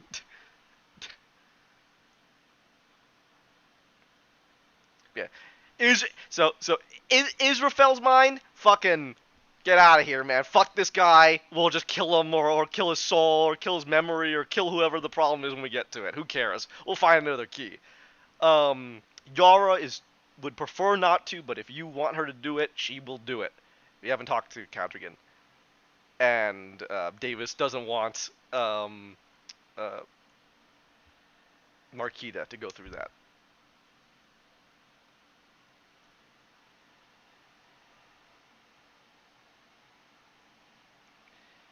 You have 15 minutes to decide. If you do not come up with an answer by then, you will tell me your answer next week.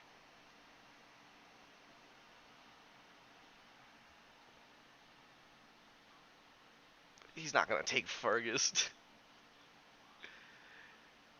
Yeah, but he wants to make it hurt. Oh yeah.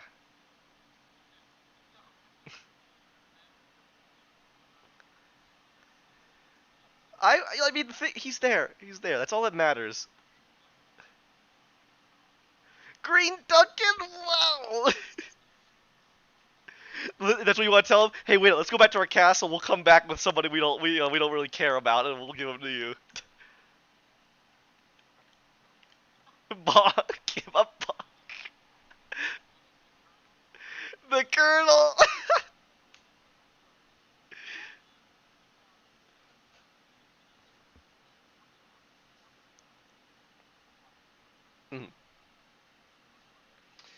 Exactly. You can make the sacrifice for those you don't know as well.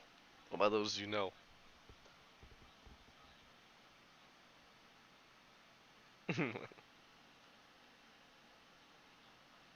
Ah.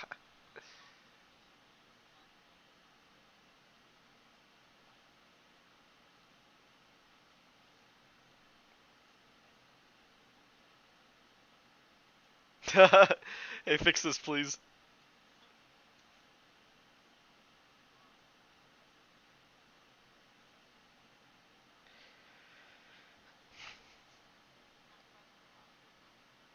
No stress.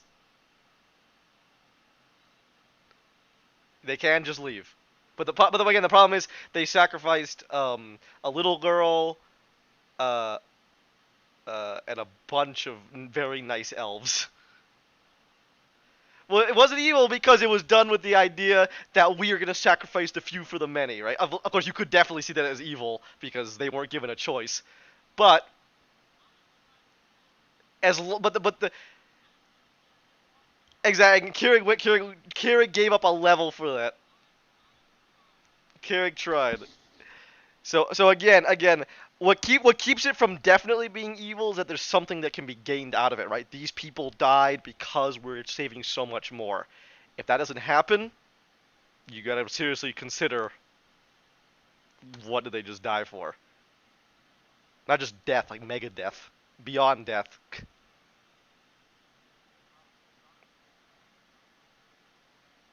That I mean, that was what Jackanar was doing. He was setting you up with all these quote unquote situations and events to see how you guys, what kind of people you were. And the thing he heard repeatedly was sacrifice, one for many. Mhm. Just let him go. But you didn't. You didn't. You were willing to, but you didn't do it. Couldn't pull the trigger.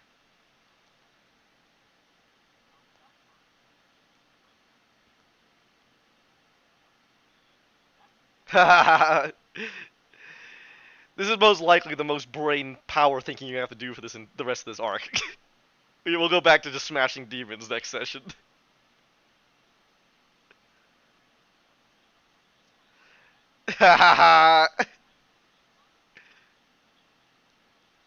Oh, okay.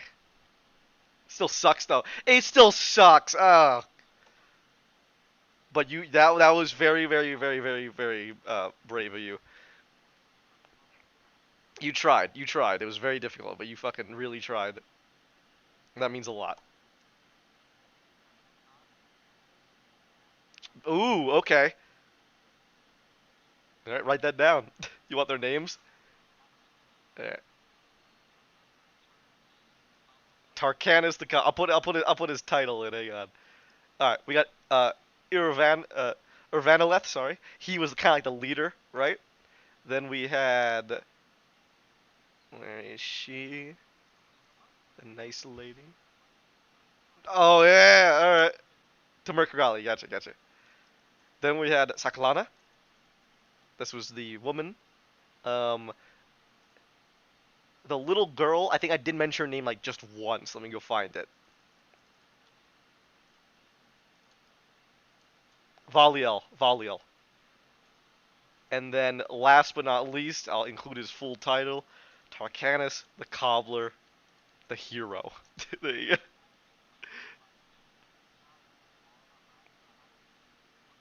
yeah, those four for you. No one's got any other ideas? No one got any other ideas? Alright.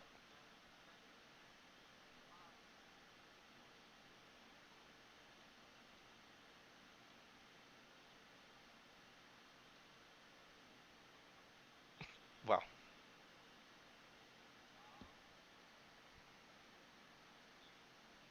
Ah, yeah. Oh, yeah, Davis is going down. Yeah, he's not here to refuse.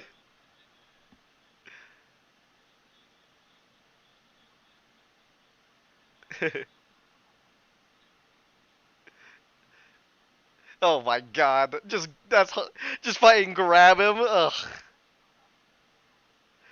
Dude, that would be so fucked up. I'm gonna need an in real life alignment change if you take Davis. Yeah. Fucking chaotic assholes. That's what you guys are now.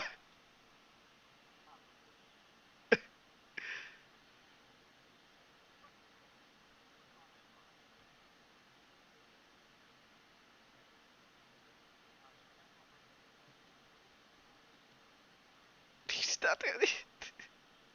not the dog. Wow.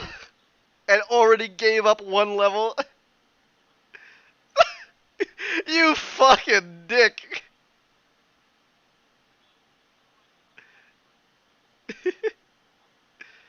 Alright.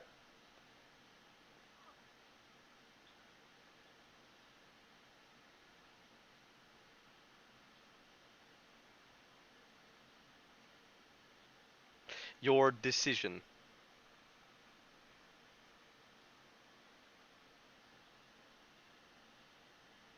You would accept the sacrifice. Very well. Took you a while to decide. He sits up. Whatever it takes. I'm not sending you to a black void. I will take something from you still, though.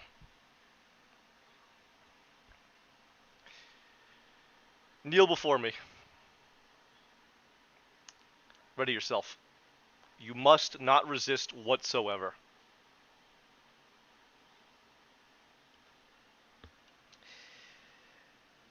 It's like literally like a ring wraith, right? He sits up and his features grow darker, and he takes his hand, his clawed gauntlet, and he reaches through you. And while he's not actually grabbing you, you feel this burning sensation inside of you. Do you resist? Okay. Rips out, and you feel a gasp for a moment. You feel your heart jump. Everything stops for a moment. Go ahead and lose 2 levels. He takes a look at this clawed, at what is lying in his clawed hand. It seems to be wisps of light. Whatever they tell you, you are not a hypocrite. I was going to say you were. What kind of a man sacrifices the innocent and doesn't commit themselves to sacrifice? That's all that was in my mind. Constantly, when I asked you these horrible things, you never put forward yourself. In fact, the only one that even attempted to do so was that one, as he points towards you, Connie. It didn't. But the effort was noticed.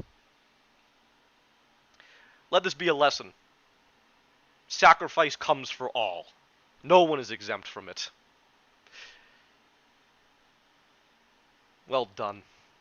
Those lives shall not be in vain, and you have given me my entertainment for the evening. You deserve your reward. That he'll take it. He seems to have a piece of your soul now, as well as 2 of your levels. The dick. Okay, you can choose where what you want to take that out of. And he reaches forward his other hand, and appearing from it is an ethereal moonstone. that then becomes corporeal. And he offers it to you as it glows lightly. Remember, that was the key.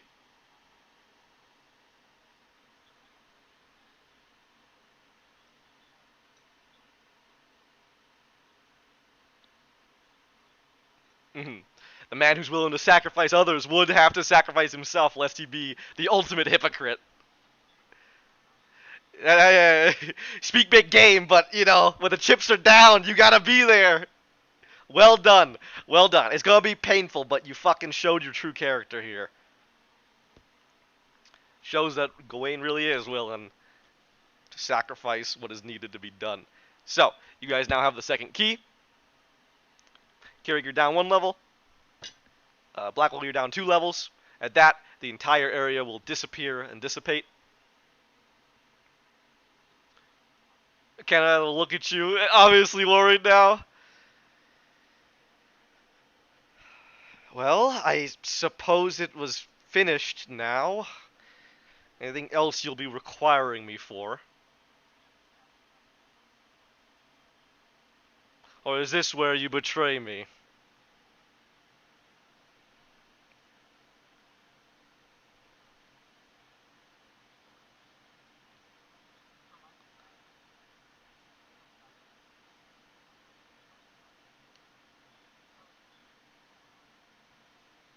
Hmm.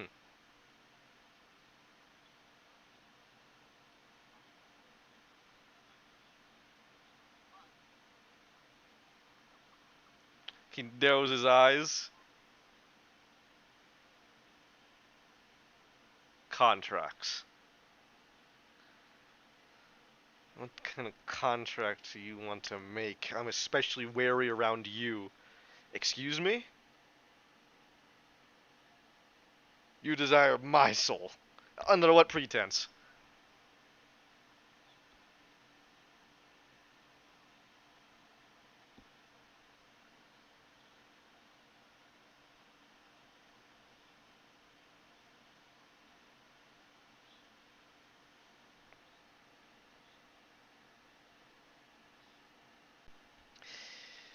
There's definitely a gulp that comes out. He loses a bit of his nerve at that. Clear. You're serious. Okay.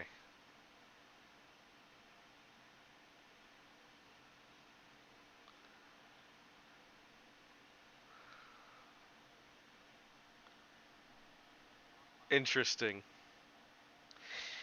I truly didn't believe you'd keep your word, albeit with a caveat, but I don't blame you for that.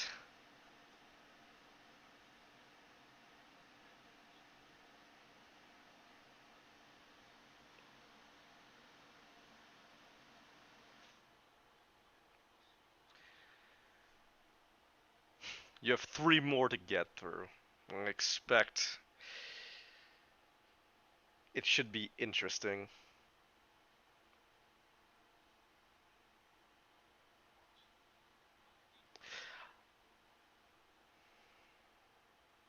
He just looks at you.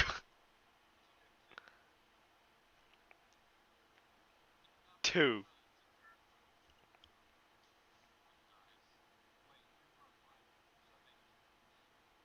No, he shakes his head. 3 more. I don't care if you think you can beat them or not.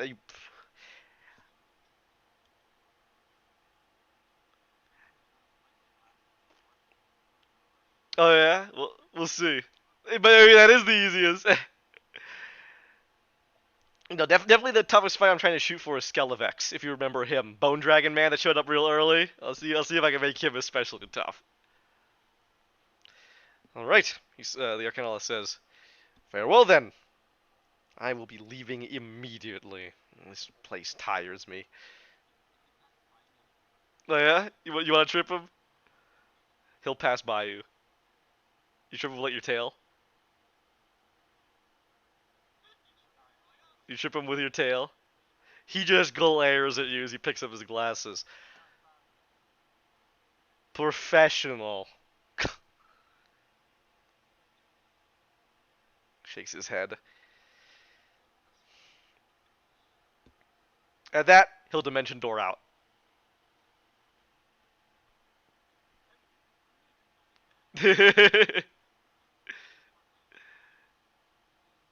Alright.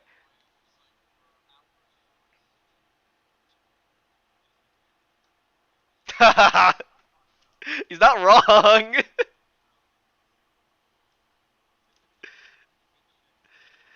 It doesn't that make weak shit. It's that I'm using 5e monsters, which again you've gotten to that level, right? That's how high level D&D is, especially with characters that are fairly well optimized.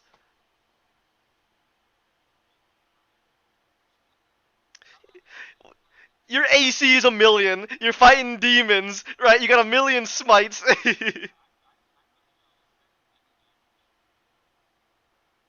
You have a high to hit.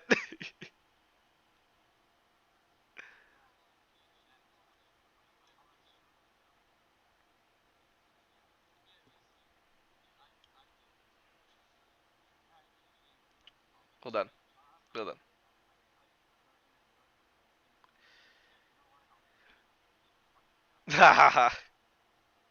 So yeah, that was gonna be the cost. 2 levels. That was it. A big shell of kind of like sacrificing yourself. That was the whole point.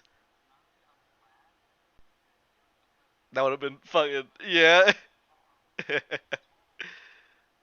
There's no one that wants to lose 2 levels. There's no one that wants to lose 1 level.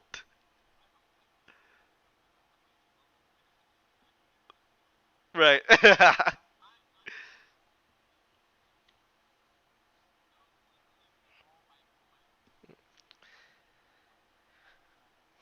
Don't worry. At this point, it's fucking smooth sailing to smacking some demon face and getting to the artifact. You've done the hardest bit of thinking here. This was the morality test. Well, I mean, but he does. It's just I have to get once all of his teleports. Well, remember that one time when he ran out of teleports on the bridge and he got fucking mobbed and died, or not died, but he was literally getting just eaten alive. Once he's out of teleports, he's done. So if it lasts long enough for there are multiple fights, he literally is the weakest in terms of being able to hit him compared to everybody else.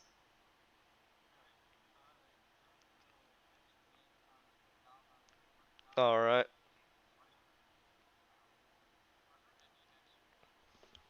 What's that? Oh, the souls. I'll say that it's disappeared now. It's gone. It's gone. Mm, mm.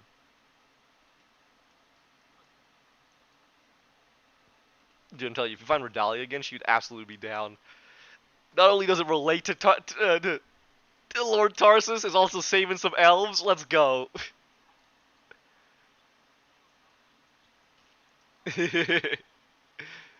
Right, exactly. Yeah, yeah. Don't worry. Even if we never get to it here, if you become like a god and everything, we absolutely could just talk about what might have happened through that. Hell yeah. All right. Anybody else want to do any last minute things before we call it a session?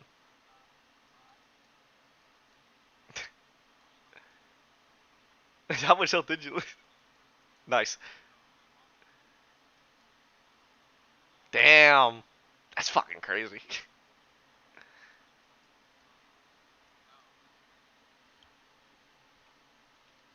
Good job. Good job, boys. Good job. Good job. The test of morality. There you go. All right.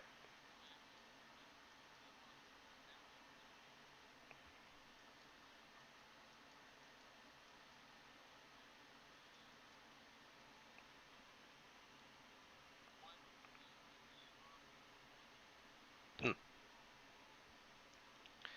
If that's it, boys, no one wants to do anything else. Call it a session. Convene next week. Thank you. You guys did amazing. Good job. You earn yourself a rest. All right, everybody. Bye bye. Thank you for joining us. Bye bye. Bye bye. Bye bye.